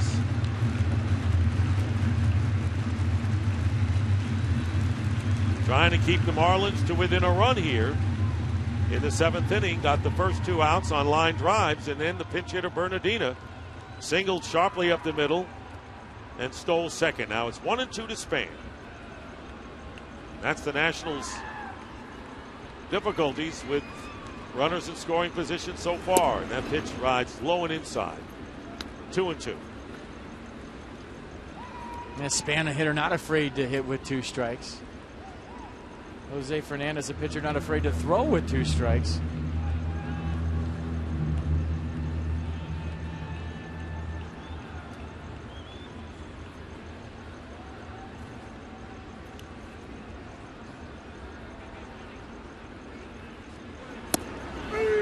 Strike 3, and Span goes down looking as the Nationals leave another runner in scoring position. They're now 1 for 14, but they lead in the game 1-0.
Tonight's telecast presented by Taco Bell, sponsored by Chevrolet, Find New Roads, and by Bud Light Lime-A-Rita, and introducing new Strawberry-Rita. And the new pitcher is Drew Storen, as Dan Herron leaves the game with a terrific performance. 6 innings, 3 hits, no runs, 7 strikeouts, and a walk. Storen, 25-year-old from Brownsburg, Indiana, pitched 2/3 of an inning Thursday against the Phillies and was rocked for 7 runs in 2 appearances versus the Brewers early in July, but 3 hitless appearances since. Drew Storen. Yeah, 3-pitch guy, fastball, slider, change. Change become a big pitch for Storen this year. His fastball, 2-seam variety, averages 94 miles an hour.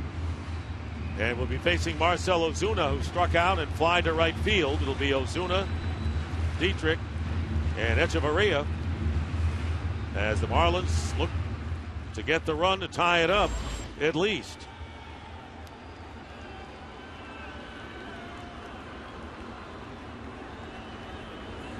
Breaking ball inside, ball 1. And for Dan Herron, making his 17th start tonight, his first start of the year without giving up an earned run. So that is a tremendous and significant performance for the Nationals in their pitching plans, I would think. Well, he's did a nice job of moving the ball around. We said keep the ball in the ballpark, check. We also said watch the velocity on his off speed. It was slower than normal, break it more than normal. So Dan Herron with a nice outing, and Drew Storen, you see the numbers last season, this season, trying to pick up his right-hander. Keep this right where it is. But ball's behind 3-0 to Ozuna.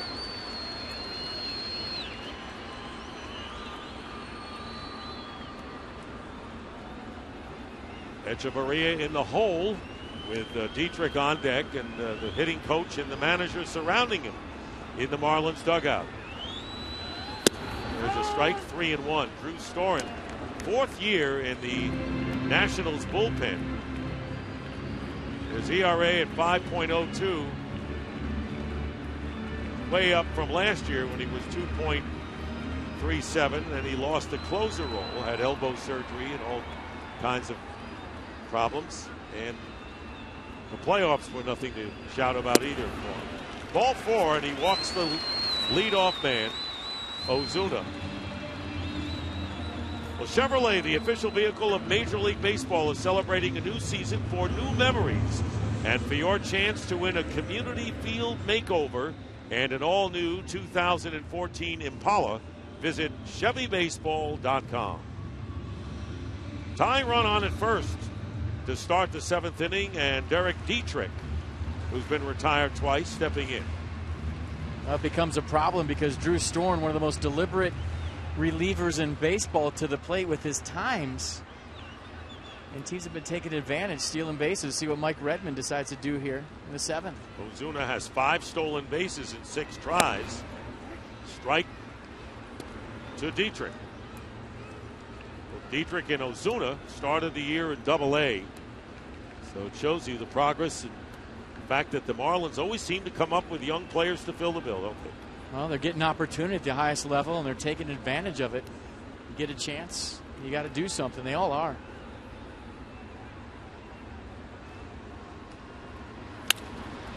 Fly ball, and that will be drifting foul and out of play. And Mike Redmond speaking highly of his second baseman today, Dietrich, saying he always gives you a good at-bat, no matter what.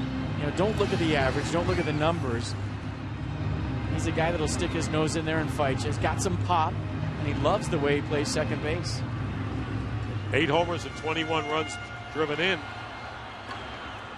Good testimony there. But there's Ozuna. Potential tying run on at first base with nobody out. Gets back to the bag.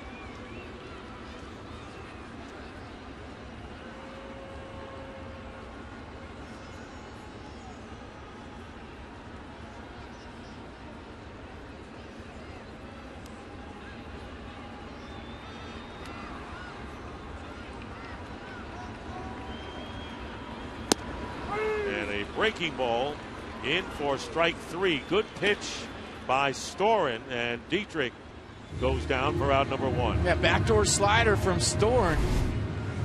He starts it off the plate away, brings it back. One of his better pitches in that sequence. That's all Dietrich can do is watch it go by.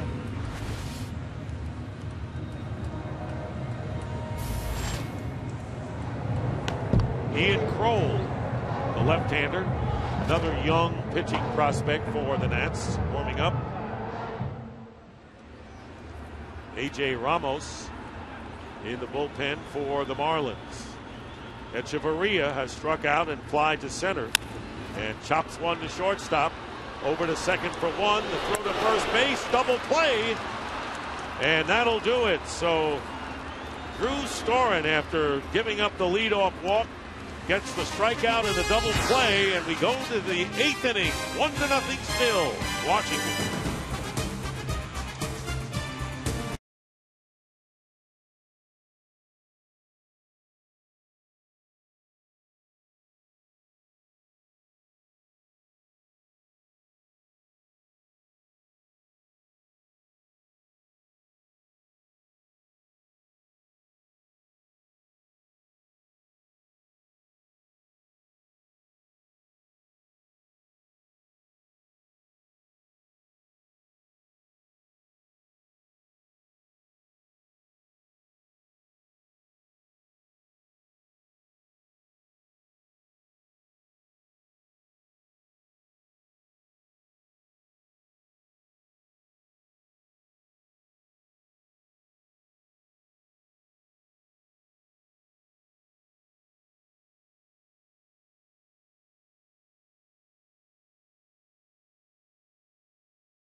The way you wish you could. I look good. I look good. Come on. I'm in love with a girl that I call old school. Sipping on my brandy, I'm feeling brand new. Got the feather in my hat because I'm just that cool. You peeping at my alligators, been kind of slow. They peeping at me just because I got all the game. Well, it's been a pitcher's game tonight. 1-0 the Nationals lead. Ian Desmond leading off against Ryan Webb, who came in last inning for Jose Fernandez, and you saw the one play that resulted in the run, the sacrifice fly, and the play at the plate with Bryce Harper coming across. That's been it. All singles in this game. Of the 8 hits, all have been singles as Ian Desmond takes ball 2, 2-0. He has struck out twice and flied to center. It'll be Desmond, Harper, and Zimmerman against Webb here in the 8th inning.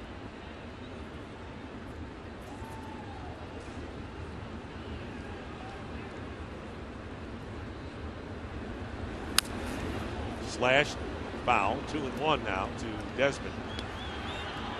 Well, if you tuned in tonight and you like offense, we can't help you. But if you like a well-played baseball game, you got it. Well, the Nationals, looking to, get those runs up, but you can't, complain about Jose Fernandez and what he has done and how tough he has been. He did great. What about Dan Harron? An important pitching assignment for Harron, coming off the disabled list, second start, 4-10 on the year, and striking out 7 and limiting the Marlins to just 1 run. Well, like I said, salty veteran sitting over there last night watching the Marlins hit all those Steven Strasburg fastballs. Tonight featured the cut fastball away, the split-fingered change. Kept the ball down, moved it around nice. And Desmond draws a leadoff walk here in the 8th inning from Ryan Webb. And that will bring Bryce Harper to the plate.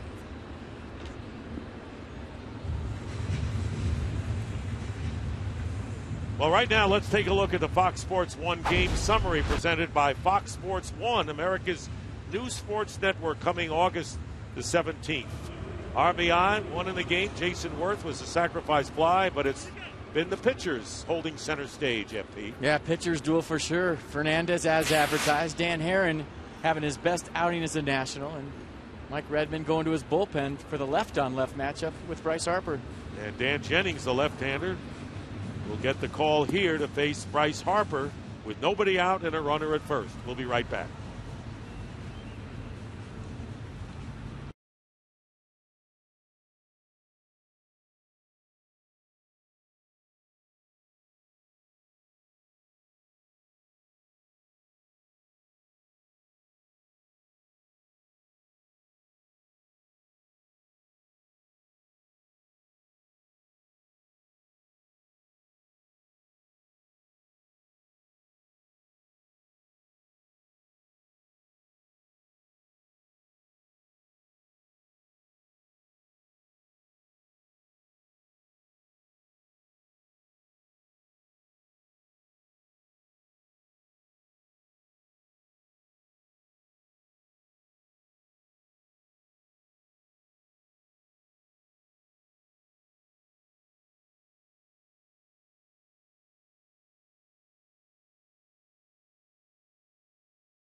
Here's left-hander Dan Jennings, the 26-year-old who attended the University of Nebraska, coming on to face Bryce Harper, who's 0 for 1.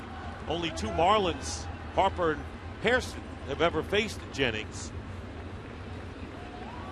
Desmond with the leadoff walk on at first, and a first pitch a strike to Harper, who has bounced to short, walked, and scored the only run of the game, and called out on strikes last time to the plate.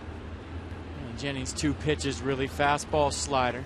Throw an occasional changeup, but he won't throw into Bryce Harper. Just fastball, slider. Swing and a miss on the breaking ball, and it's 0-2.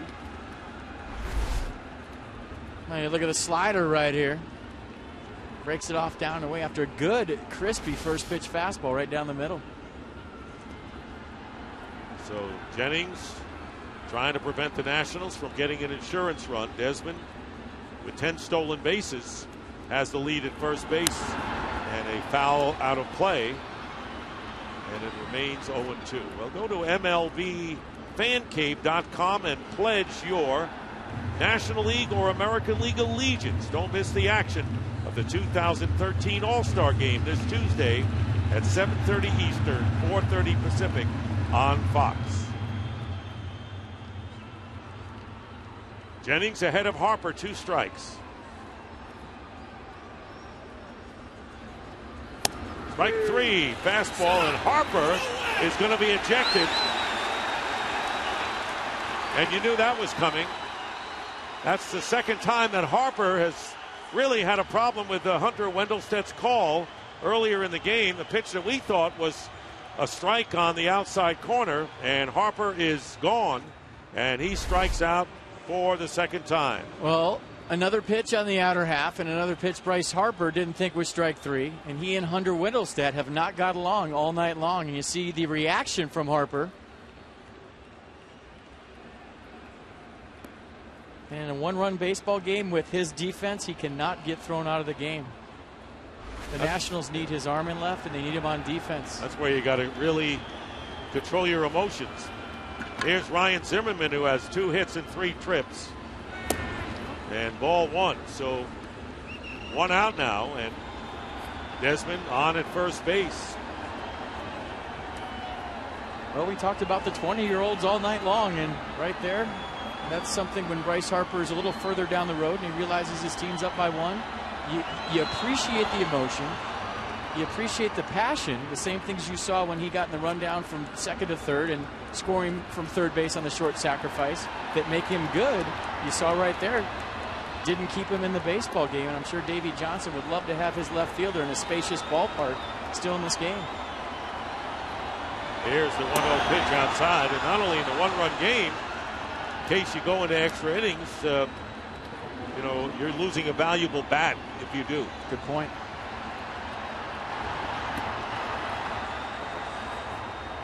Two 2-0, the count to Ryan Zimmerman, who's been terrific against Marlin pitchers.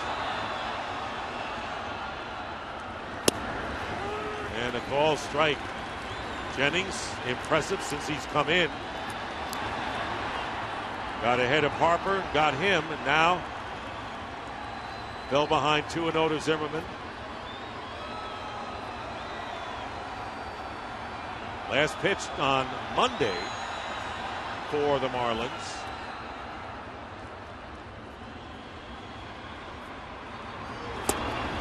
Swung on a miss, good pitch. He has split his time between the Marlins and New Orleans this year. 9th round draft pick. Made his big league debut last year, trying to contend with Ryan Zimmerman with 1 out and 1 on here in the Nationals' 8th. Washington with a run in the 4th, and that's been it offensively tonight. Foul ball. That whole sequence with Bryce Harper getting thrown out of the game goes back to his last at-bat when he looked at Hunter Wendelstedt, didn't like the strike 3 call the time before in the 6th inning.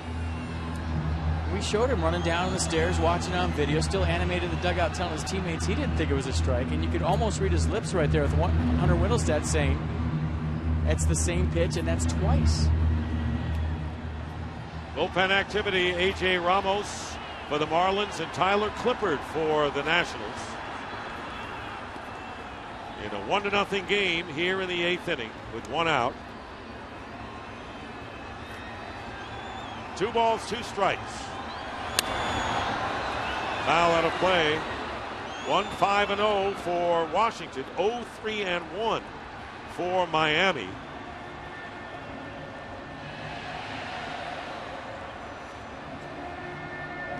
Marlins in the last 5 weeks have a 21-16 record, tied with Pittsburgh for second best in the league. There's Ramos, and the Nationals trying to remain 6 behind Atlanta in the division. Braves won earlier, 5-2. There's Clippard.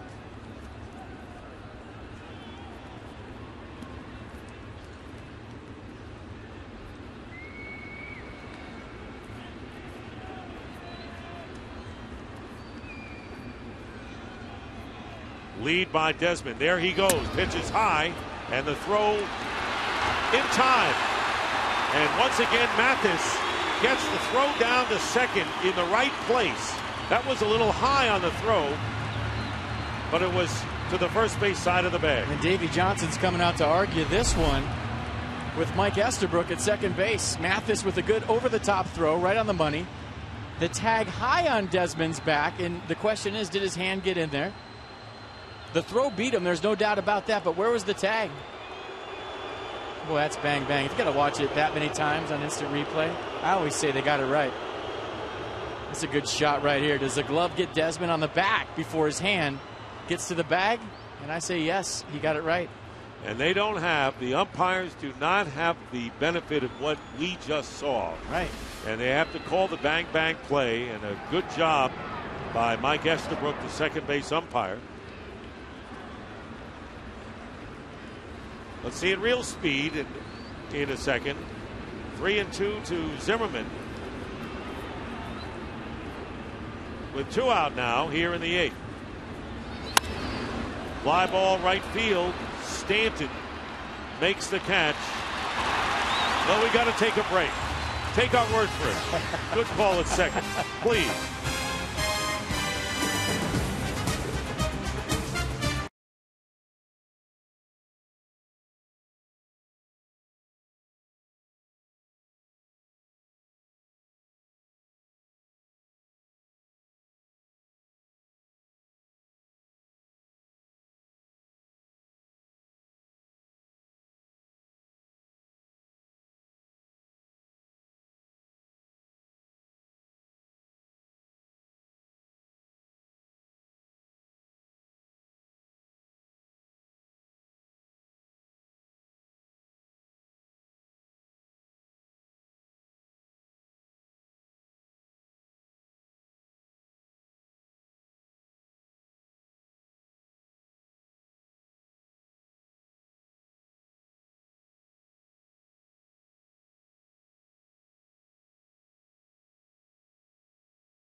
Called out on 2 strikeouts. Yeah, 6th inning. Jose Fernandez on the corner. Harper didn't like the call. Had some words with Hunter Wendelstedt. Went down the tunnel. Watched the video. Told his teammates he thought it was way outside. And you look at the pitch from Jennings. Well, you could hear him. He said there's no way. That's twice. And a quick ejection for Bryce Harper. And now Davey Johnson has to go with Scott Hairston in left field as his replacement. It was just come to the team, acquired Monday in a trade with the Cubs, and 2 hits in his debut, and he has the ability to lead off and hit, but he can play corner positions, but he's now in left field, and Tyler Clippard is the new pitcher for the Nationals. Drew Storen worked an inning, struck out 1 and walked 1, and Jeff Mathis will lead off and take ball 1 from Tyler Clippard. Donovan Solano is on deck and will pinch hit for the pitcher. I'll tell you what, for a 1-0 game, there's been a lot of drama in this ball game. Base running situations, arguments over call strikes. Here's the 1-0 pitch and a fastball for the strike. 1-1, the count to Jeff Mathis, who has 2 hits tonight. Clippard has a string of 7 straight scoreless appearances, including Wednesday against the Phillies when he picked up his 16th hold of the year. He's returned to his role as a top set-off man after saving 32 last year for Davey Johnson. Bunt attempt, foul back. And now, down 1-2 to Mathis. for fans that haven't seen Tyler Clippard before, one of the better changeups you'll ever see. He's got a fastball in the low to mid 90s to go with it. Throw an occasional cutter, occasional curveball. But his two best pitches, fastball and an above average changeup.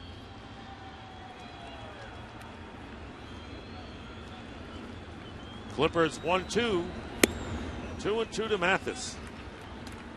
So 3 hits for the Marlins tonight, all singles, 2 of them off the bat of Jeff Mathis.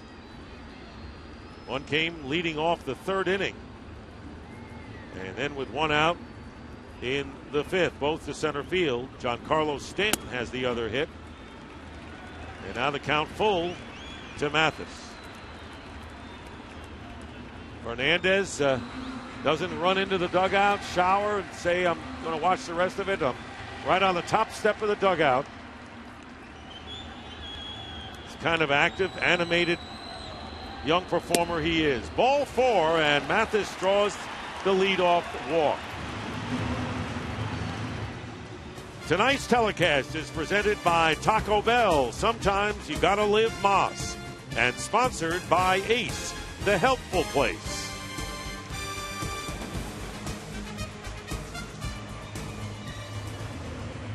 So the tying run on at first with nobody out here in the bottom of the 8th inning, and Donovan Solano will come up as a pinch hitter. 1 for 4 as a pinch hitter this year with 1 run batted in for Miami. Infield a double play depth.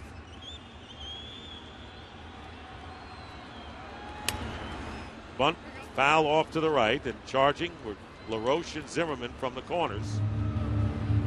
Well, if you play 81 ball games in this ballpark, like obviously the Marlins do, you have to be good at small ball. You're not going to hit home runs. You're not going to, drive in 3 runs with a 3-run homer on a consistent basis. So for Mike Redmond's ball club, you have to hit and run, move runners, get sacrifice bunt down. Playing a big ballpark, you have to execute. A.J. Ramos and Steve Cechek, both in the bullpen working for the Marlins. 0-1 to Solano, and he offered at it and fouled it into the glove of Ramos. Tough pitch to bunt at. They're the 2 relievers working right now for Miami. Mathis on at first base.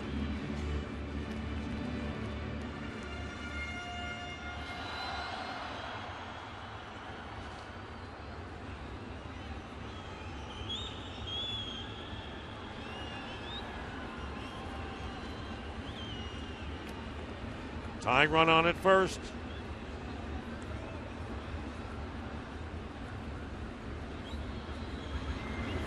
And Solano strikes out for the first out. All right, you look at the pitch to Solano right here, down and away. Fastball for strike 3. Didn't get the bunt down, costly at bat. Well, this year Fox Sports Supports is proud to partner with Stomp Out Bullying, the leading national anti-bullying organization for kids and teens in the U.S. Stomp Out Bullying focuses on preventing bullying and all forms of digital abuse. It educates against racism and hatred, deters violence in schools and online, and helps at-risk students. Here is Justin Ruggiano. We'll tell you how you can help. He takes ball 1. To learn how you can help, please visit StompOutBullying.org. Ruggiano 0 for 3, bounced out, struck out, and lined to right.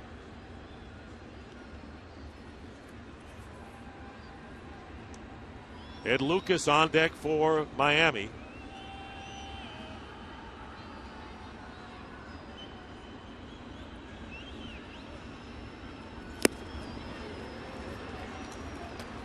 Fastball up in the zone. Looks like the same kind of pitch that got the pinch hitter, and it's 1-1. Well, Clippard's had more confidence in his fastball this year. Threw a lot more change-ups in 2012. This year's been throwing the heat.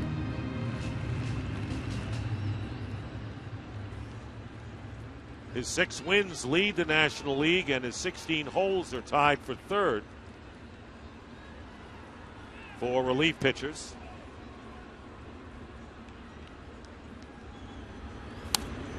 And now it's 1-2 to Ruggiano.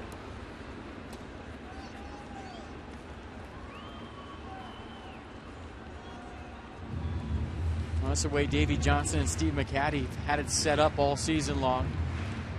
You have a lead late, you go to Storn, Clippard, and then Soriano.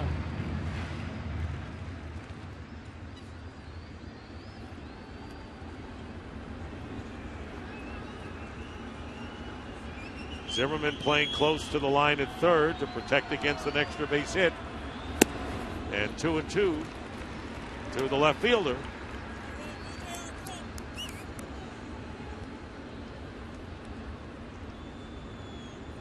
Story of one-run games this year for the respective teams, and Nationals pretty decent at 16-11.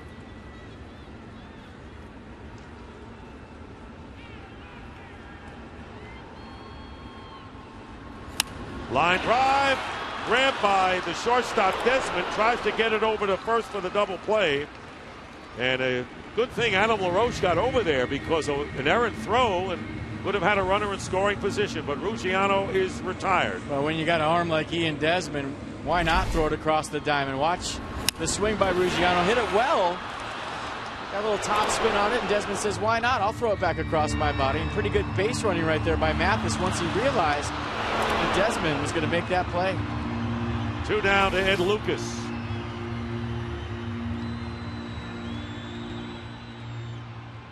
Lucas is 0 for 3. Struck out, grounded to short, and popped to second.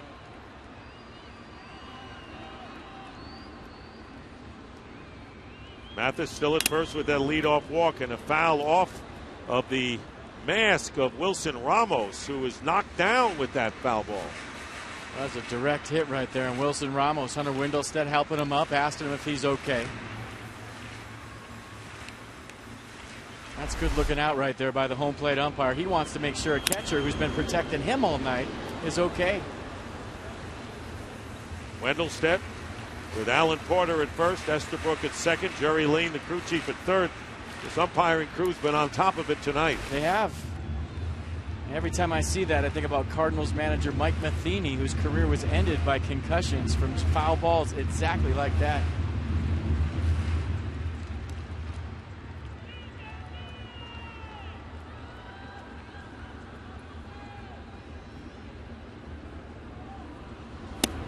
Good breaking ball at 83 miles an hour. And it's now 2 strikes to Lucas. Dan Herron gave up 1 run on 3 hits in 6 innings, and Jose Fernandez scoreless 6 innings of work tonight. Masterful job by both starters.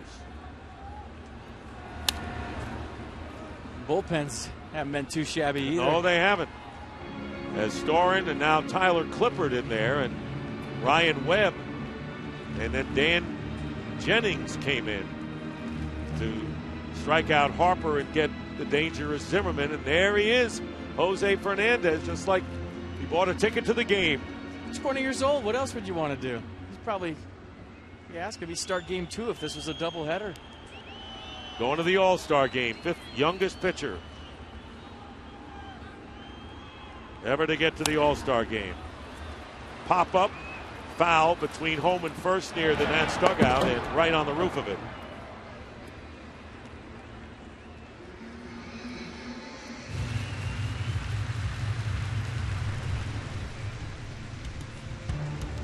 Well, Bryce Harper, Jose Fernandez, there are some of the players that are going to be in the All-Star game Tuesday, 7:30 on Fox.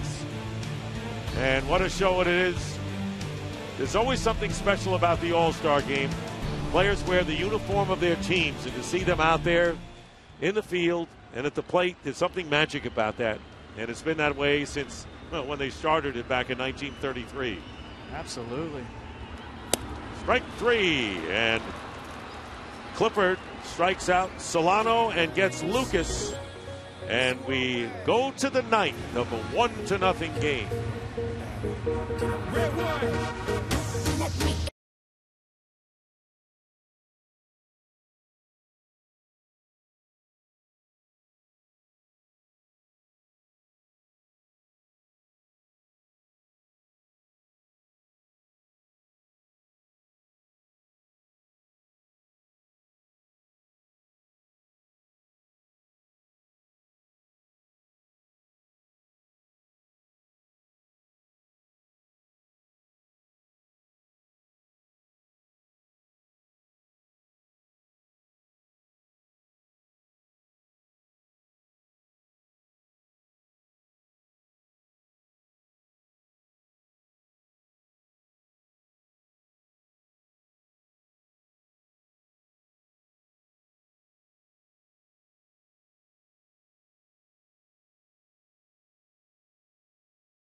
Back in 1999, this date, Pedro Martinez of the Red Sox pitched himself into the All-Star Game record book, becoming the first to strike out the first 4 hitters in an All-Star game. He got Larkin, Larry Walker, Sammy Sosa in the first inning. That's Barry Larkin for you folks. Mark McGwire to start the second.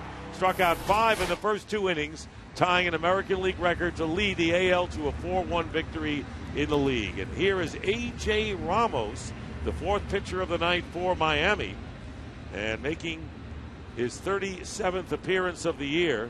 2 scoreless innings in his last appearance Tuesday against Atlanta, facing Adam LaRoche, who's 1 for 3. Strike 1 to LaRoche, who has a single to the opposite field. We have had 8 hits in the game. All have been singles tonight. And Ramos, a 4-pitch guy, fastball, slider, curveball change. Fastball averages 93 miles an hour. And that 1999 All-Star game, my personal favorite for one reason and one reason only, when Ted Williams came on the field and all the players gathered around him. That was awesome. You know, that would be. It's going to be one of the great memories of. Sometimes they don't have to be even during the game. It could be right on the fringes of it. What will transpire this year? What kind of an event, performance? The youngsters, you know, make their presence felt, or maybe a veteran who's been around getting a chance coming in and getting something done. Well, I for one hope Matt Harvey starts the game and the blister on his fingers okay, because in your own ballpark, starting an All-Star game in the first half he's had, and how well he's pitched with that 98-mile-an-hour fastball and the makeup that he has on top of that, I sure hope he's okay to start that game. Fouled at the plate. And looking for the human interest drama. That's what FP's talking about. Here are the other All-Star pitchers. And the only Marlin representative is Jose Fernandez. But here they are. Jordan Zimmerman, of course, will not pitch in the game. Stiffness in his neck forced his absence. And LaRoche strikes out on an 81-mile-per-hour off-speed pitch. The only thing is, I saw a little bit too much of Matt Harvey the other day in that magazine, but I would like to see him on the mound in the All-Star game. We'll see. Jason Worth coming to the plate, facing Ramos, 26-year-old from Lubbock, Texas, right on the campus of Texas Tech. Jason Worth knocking in the only run of the game in the 4th inning with a fly ball to Ozuna. Dangerous arm and a play at the plate, and Bryce Harper scoring the lone run as Worth takes a call strike. Then later, Harper arguing over a 3rd strike call in the 5th, and again in the 8th was too animated for sure and was ejected by home plate umpire Hunter Wendelstedt. 1-1 to Worth. A 9-game hitting streak on the line right here for Worth.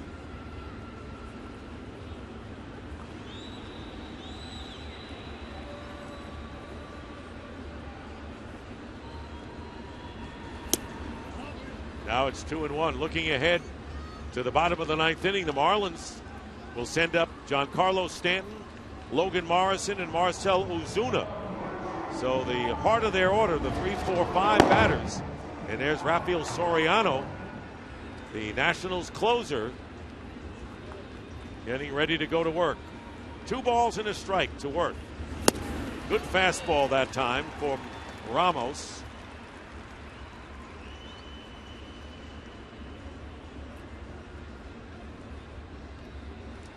Been a workhorse, ranked 2nd among all rookie relievers.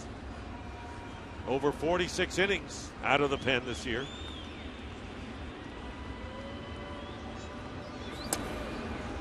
Full count now to Jason Worth with 1 out in the Nationals' 9th.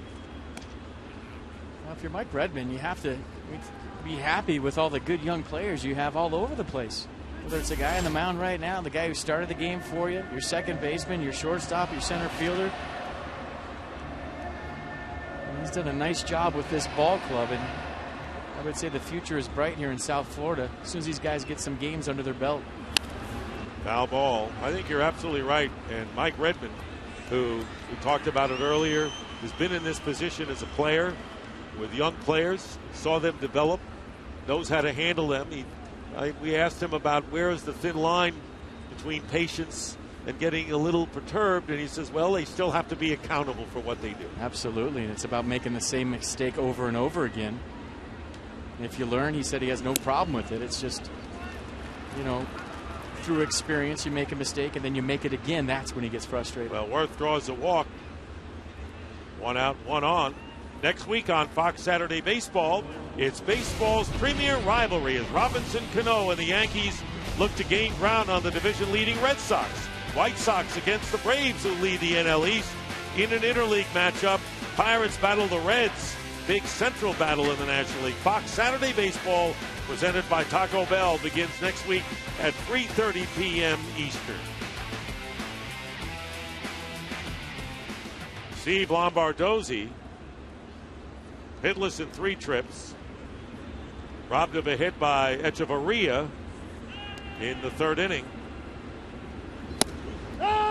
Took something off that pitch and gets Lombardozzi with a call strike. 1 out, 1 on for the Nationals.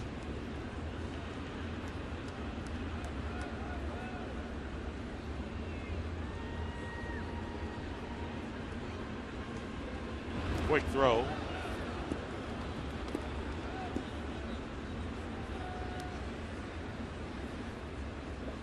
Jason Worth, one of those base stealers that when he goes, he makes it.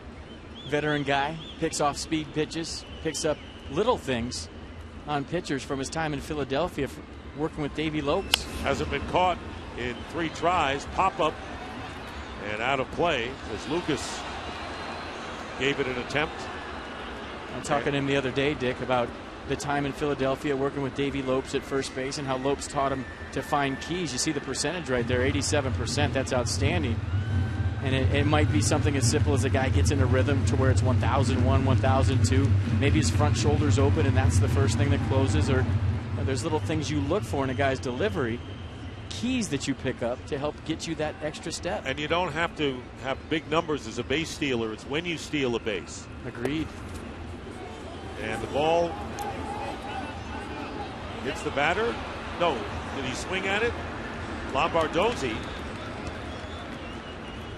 And they're going to send Worth back to first base. And Lombardozzi is called out on strikes. Well, even if the ball hits you and you swing, you're out. And it was a nasty slider right here from Ramos. Lombardozzi couldn't hold up, and I think the ball hit him in the back foot. So if you swing, it doesn't matter if it hits you. The swing supersedes everything. And look, he got it right on the toe. And that is a very painful strikeout for Steve Lombardozzi. Look at that. Got him on the toe, swung. And now you got to walk back to the dugout with a hurt toe after you strike out. That is not fun. Second strikeout for Ramos here in the 9th inning, and paying attention to Jason Worth over at first. Wilson Ramos singled to right in the 1st inning, reached on an error. So he's 1 for 3. Worth with the lead at first base in the 1-0 game.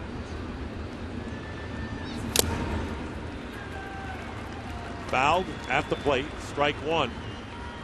If Ramos reaches, Chad Tracy is on deck and would pinch hit for Clippard.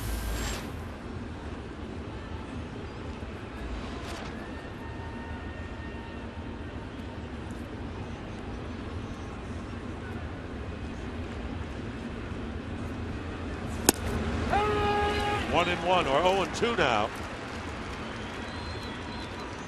to Ramos. Soriano's been ready in the Nationals bullpen in a 1-0 really superb game. We've had an error and we had some hesitation, but basically this has been a well played game by both teams. Here's the 0-2 pitch, foul out of play. And you're right, the relief pitching has almost matched the starting pitching we've had in this game. It has. Guys throwing strikes, coming in with good tempos, keeping their defense involved. Not to mention the stuff that they're featuring out of both pens.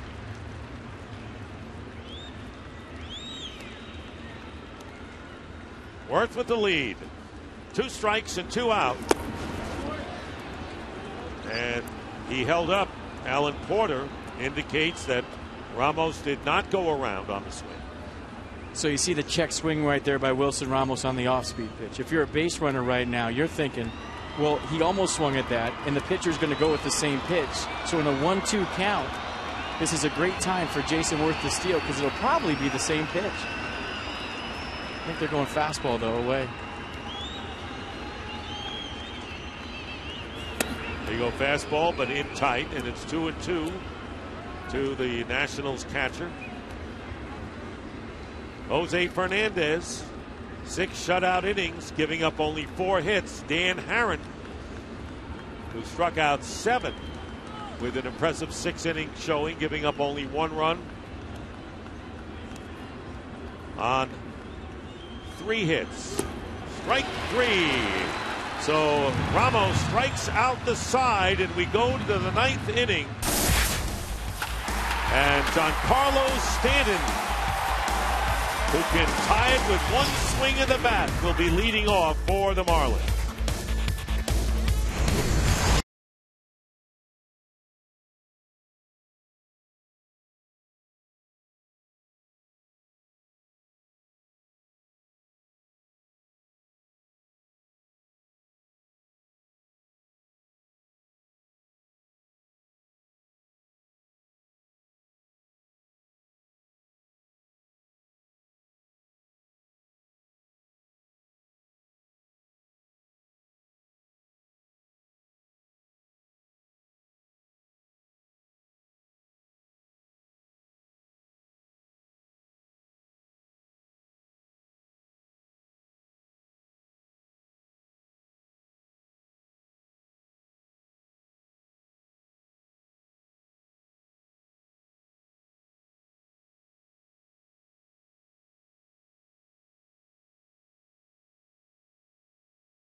For the King play of the game, brought to you by Burger King, where taste is king.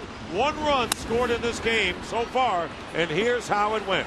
And Bryce Harper tagging on a short fly ball off the bat of Jason Worth. Runs into Jeff Mathis. Good throw. Good try by Mathis. Some collision at the plate. Bryce Harper's left knee doesn't take the brunt of that. And that's been the only run so far in this baseball game. And Rafael Soriano is on for the Nationals, facing Giancarlo Stanton. Fouls it at the plate. Strike 1 to him. It's Herron, who has 6 scoreless innings, looking for his 5th win of the year. And Jose Fernandez gave up the 1 run on 4 hits. Boy, Stanton got a pitch. 9 home runs, including a 2-run drive last night. Breaking ball, and it's 1-1 to Giancarlo Stanton. Singled in the first inning and then struck out his next 2 times. Boy, normally you say make him beat you the other way, but we saw that home run he hit off Strasburg last night. You think the pull side and the deeper part of this ballpark might be better. There's a let-up pitch. In for the strike, 1-2. Soriano with 24 saves, 4th in the National League, and 24 for 27 in save opportunities. Trying to protect the 1-0 lead here in the bottom of the 9th inning. And a drive hit deep to left field, way back, it's gone!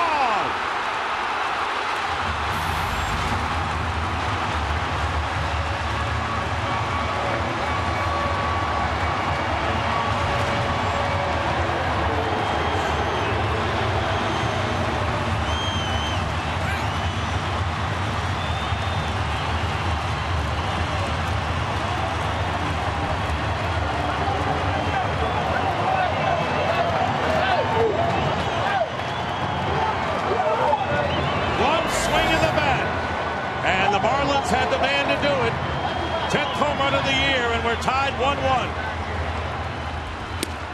Well, he got a pitch, the first pitch up in the zone from Soriano, fouled it straight back, and look where this one is. The same exact spot, right down the middle. Into a guy with that much pop in a one-run ball game. You can't throw that pitch, and Stanton just launched that one up to the Budweiser bar in left center field. My goodness. Logan Morrison with the count 1-1. 0 for 3, and the first extra base hit of the game. We had 8 singles prior to that blast at the 427 mark here in left center field. Morrison swings and misses. It's 1-2, and so Giancarlo Stanton on this swing ties the game at 1-1. Well, he just can't throw a pitch up this late in the game to a guy with that much pop, to a guy that's that dangerous. Knew exactly what to do with it at 2 straight count to tie this game up. What a swing. And Morrison strikes out for the first out. Right, let's watch tonight's starting pitcher. What does he think about it for the Marlins? I'd say a little bit excited. Youthful exuberance at its best. He knew there was a reason he was hanging in there at the top 7. Be careful, he's going to get hurt. Stanton now with 27 runs batted in, 10 home runs, and here is Marcell Ozuna. Walked his last time, 0 for 2 officially, and takes ball 1.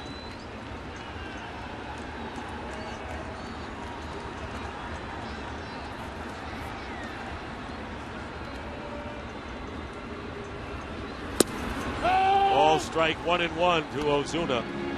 1-1 the score as the Marlins, with a blast from Giancarlo Stanton leading off here in the bottom of the 9th inning. There's a ball hit to right field, and Jason Worth is there for the second out. Ozuna retired, and that will bring Derek Dietrich to the plate. 10th home run of the year for Stanton, 8 of them in this ballpark. I mean, talk about how big this place is, and there's certain guys late in the game that just can't beat you. You can't let them beat you. There's no way they can beat you. But Giancarlo Stanton just did. He was 0 for 3 against Soriano in his career before that home run. So they're 2 out, and here is Dietrich, 0 for 3.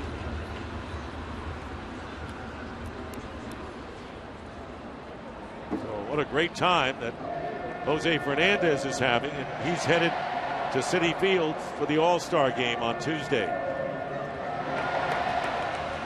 So for Soriano, 4th blown save of the year. Slowly hit to the right side. LaRoche flipping to Soriano for the out, and that'll do it. But Stanton's leadoff home run here in the 9th inning sends this game into extra innings, and what a wallop it was for Giancarlo Stanton.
tied the game.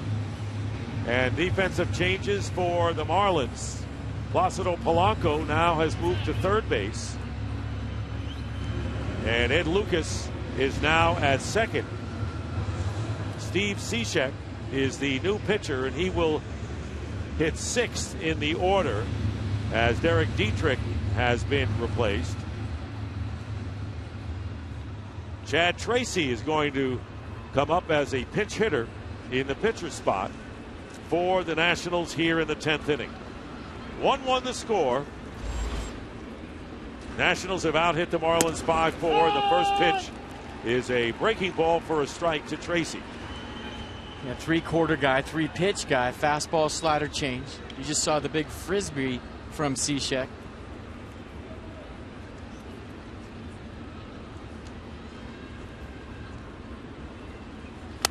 And a base hit to right field, stroked nicely by Tracy. And so the Nationals tonight have got mileage from their pinch hitters, Bernardina and Tracy, both with singles in the pinch hitting role. And Denard Span will come in the extra frames this year, both teams under 500. Nationals trying to get even on the year. So here is Span. 0 for 2 after walking twice earlier in the game. Nice play by Stanton holding Tracy to a single. And the bunt. And a good one. Mathis off balance. Throw to second. He's got him. Jeff Mathis had to get that throw down to second in a hurry. And might have been certainly was off balance when he threw, and gets the lead man Tracy for the first out, and Span becomes the base runner. Well, you see the bunt right here from Denard Span, and Mathis all over it, throws on the run, good throw right to second base. And you wonder right there if the ejection of Bryce Harper came into play, because Davey Johnson couldn't pinch run for Chad Tracy. He usually does. As soon as Chad Tracy gets aboard with the pinch hit, he goes to somebody faster on the bench. But now his bench short, leaves Tracy in. Not the fleetest of foot, out by a step. Ian Desmond swings and misses for strike one. Desmond been on once by virtue of a walk and thrown out attempting to steal. 0 for 3 on the night. Has also struck out twice. So one out, and Denard Span, the runner at first. But in all honesty, that bunt has to be better by Span. You know you got a guy out there that isn't the fastest runner in the world. Just got to keep it away from the catcher. Maybe bunt it to first base like we've seen both pitchers do tonight. Greg Stammen will be coming in to pitch for the Nationals. There he is. Foul ball. Handled by Tony Tarasco, the first base coach.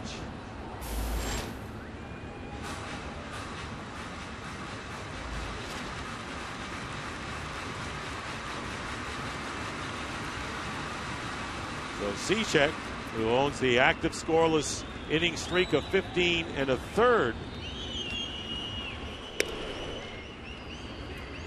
And he has been unhittable as of late.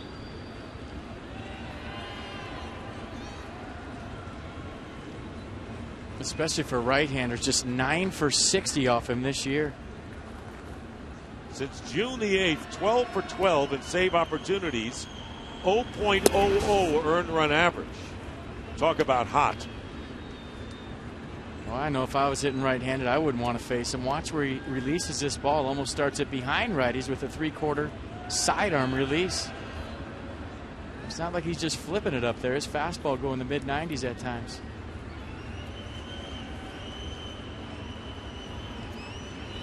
One-two pitch. Got jammed, but fought it off, and it remains 1-2.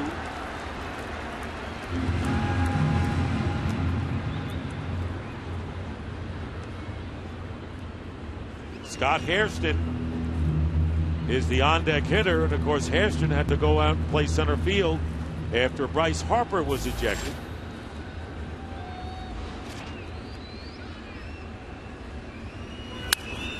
And there's a ball hit to right field and a base hit dropping in front of Stanton, and so now the Nationals with 2 runners on and 1 out. Desmond with his first hit of the game. 2 on and 1 out, and Scott Hairston coming to the plate. And this is an instance in which this would have been Bryce Harper. And you made the point, and it was a good one right when he got ejected. If this game goes extra innings, his turn's going to come around again, and here it is. Good at bat by Ian Desmond. If that bunt was executed properly, Nats might be ahead by 1. So here is Hairston, who was acquired from the Cubs in his 10th big league year. The Nationals are his 6th team.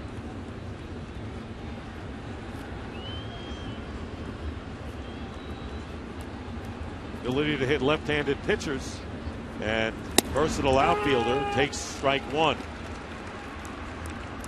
Boy, I think if you're right-handed facing Cishek, you got to go the other way. There's no way you can think about pulling the baseball on a guy that throws from there and his slider sweeping across the plate.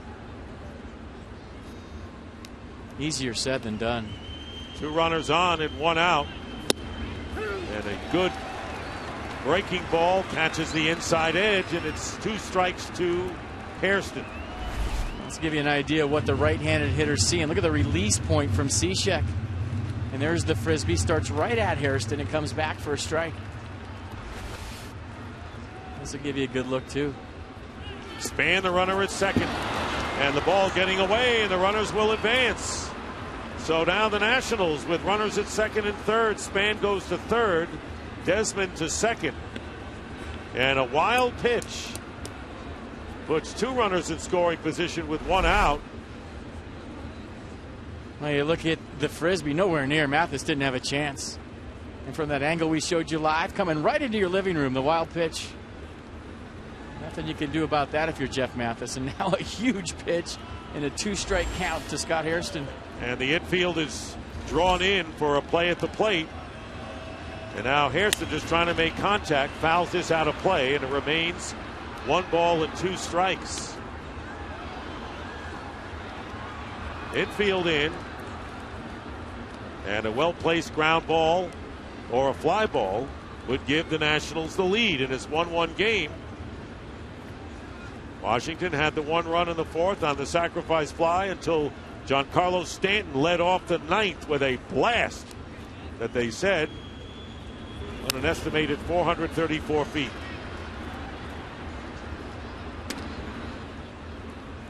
Yeah, that was a tater. As a former switch hitter, I can't even imagine what it's like to stand in there against Cishek right now from the right side. I always had the luxury of the guy's arm being on the other side. Got to keep that front side closed and just fight to stay in there with that release point. 1-2. Foul ball, and watch out Denard Span. That was not far off on that shot down the third base line.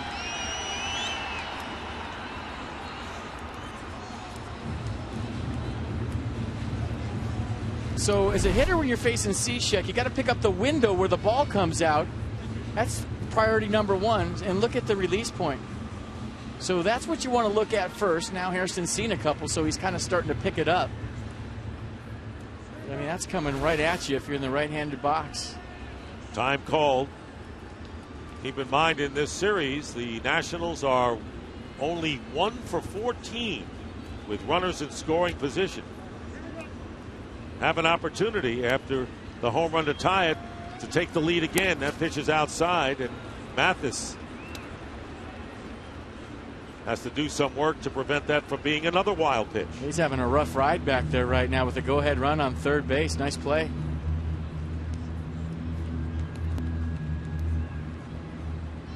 '27-year-old, 6'6" right-hander from Falmouth, Massachusetts, trying to pitch out of this jam here with 1 out. Strike 3, and he gets Hairston for out number 2. A big out for Cishek, and the infield can move back now with 2 down, and Ryan Zimmerman coming to the plate. It looked like Scott Hairston had a little slider in the back of his mind right there. Just a little bit late on the fastball, and if you have any thoughts of off speed, it allows that fastball to sneak by you. Just pulled off a hair. on the fastball away. Pretty good battle won by Cishek. So here is Zimmerman, who's 1 for 4 in his career against Cishek. Span is at third, Desmond at second. Strike 1 to Ryan Zimmerman, who's 2 for 4 tonight. We have 11 hits in the game. 10 have been for singles. The one extra base hit was the game-tying home run by Stanton in the 9th.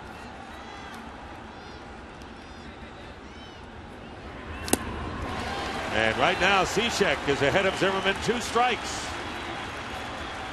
Good slider right there. Lots of late action. It's a guy that likes to hit against Miami. Look at that, 121 career games. 313, 19 home runs. Bottom of the 10th inning, it'll be the bottom third of the Marlins order. Echeverria, Mathis, and the pitcher spot. And strike 3. Got him with the slider, and Zimmerman goes down, striking out Hairston and Zimmerman. We go to the bottom of the 10th, and we'll return to Miami after a word from your local Fox station.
America on Fox, presented by Taco Bell.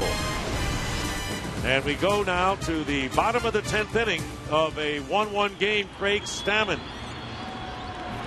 is the 5th pitcher of the night for Davey Johnson's Nationals, and a strike to Echeverria. Echeverria is 0 for 3, struck out, fly to center. Chad Tracy has replaced Ryan Zimmerman at third base. And there's a ball 1-1, and the pitcher spot will be the cleanup spot, the number 4 position for the Nationals.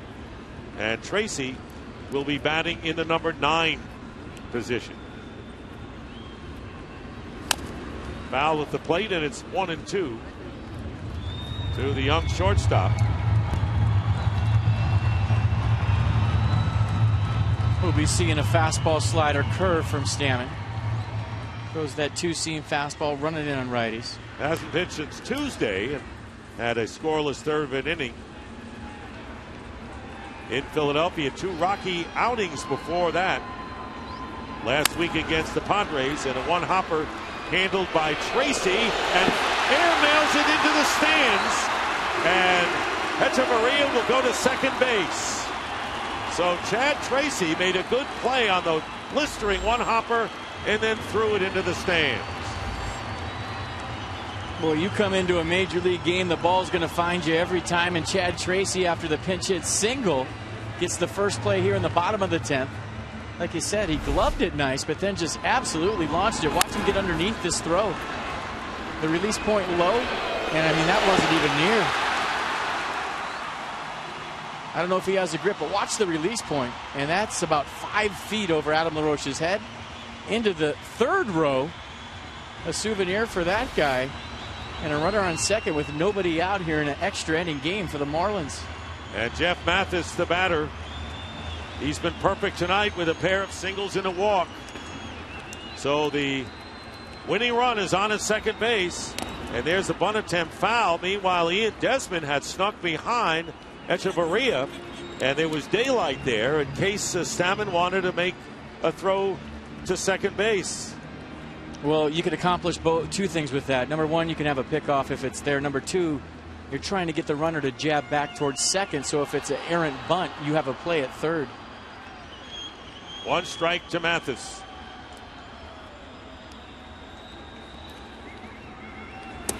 Pulls back on the bunt attempt, and the count is 1-1. Kind of looked like he offered at that right there. Nobody checked. Was it one of those jab at it, pull it back deals? Check it out. He's out there early, gets a slider. Yeah, I mean, don't you have to check that if you're the Nationals? I mean, he made an offer at that. Placido Polanco is on deck for the Marlins. Again, the cat and mouse play at second base. Pulling back from the bunt again. The pitch misses, and it's 2 balls and a strike. So Polanco was on deck. He's batting in the number 9 spot.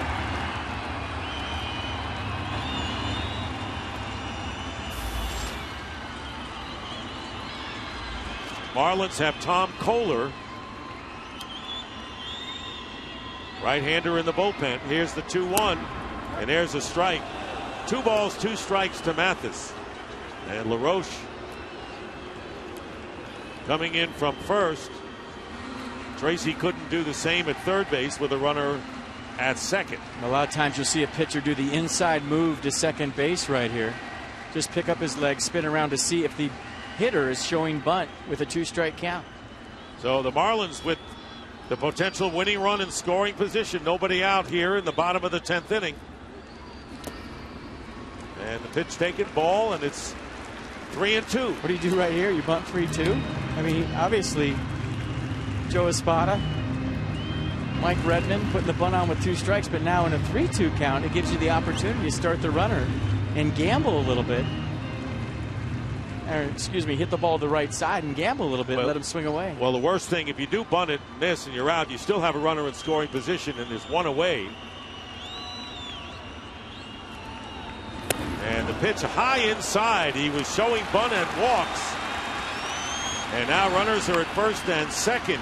Nobody out, and Polanco will be coming up. So here's a 3-2 pitch to Mathis. It looks like he hung in there a while, got the bat back. And you would think with Polanco, the bunt is in play as well. Strange. How many times do you see a position player square around in a 3-2 count? Well, here's Polanco, and that was close because Mathis was ready to lay one down. So Greg Stammen facing Polanco, who has 7 career walk-off hits. He began the year as a cleanup hitter, and he's hit all over the lineup, 2nd, 5th, 6th, and he is known as a professional hitter. See what he does here with first and second, and nobody out. Showing bunt and a beauty. Only play for Stammen is to first for the force, or for the out there, and the runners go to second and third. So Polanco does it professionally once again. Hey, you said professional hitter. How about professional bunter?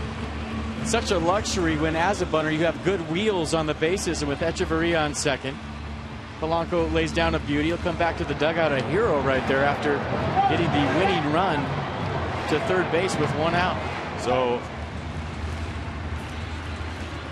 Echevarria is on third, and Mathis is on his second, and they're going to walk Ruggiano intentionally to load the bases and create a force at any base. Echevarria, the only runner who counts here.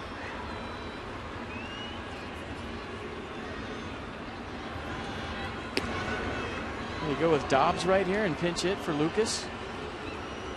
There's no lefties up in Davey Johnson's bullpen. If you want a matchup right here, you can pinch hit for Lucas on deck. Outfield is playing shallow. There's the defensive alignment and the intentional walk, so the bases are loaded. Echevarria is the key man at third, Jeff Mathis at second, and Ruggiano on at first base. And here is Ed Lucas, who's 0 for 4 tonight. Struck out twice, grounded out, and popped up. You think in all the bus rides in 10 years in the minor leagues that he's dreamed about this at-bat right here? Stammen against Lucas. And a ground ball slowly hit to the right side.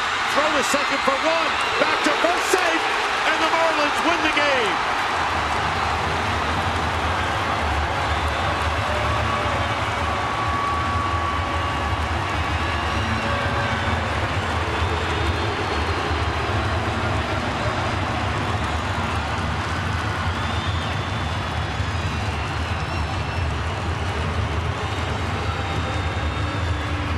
Jose Fernandez stayed around to watch the excitement. Stanton's home run. And then, after the Nationals had threatened in the top of the 10th inning, win it, Lucas, on a fielder's choice, links it out to first base to return throw. And the Marlins, with Echevarria scoring the winning run, the 5th walk-off for the Miami Marlins this year. And the final score, the Marlins 2 and the Nationals 1. Well, he didn't hit it hard enough. He hit it just soft enough to where they couldn't turn the double play, hustling down the line. Great slide at second base to cause Ian Desmond traffic. And watch the reaction from the Marlins dugout on the walk-off fielder's choice. And they win a close one, and this is going to do wonders for this team. 2-1, and we'll wrap things up from Miami right after these messages from your local Fox station.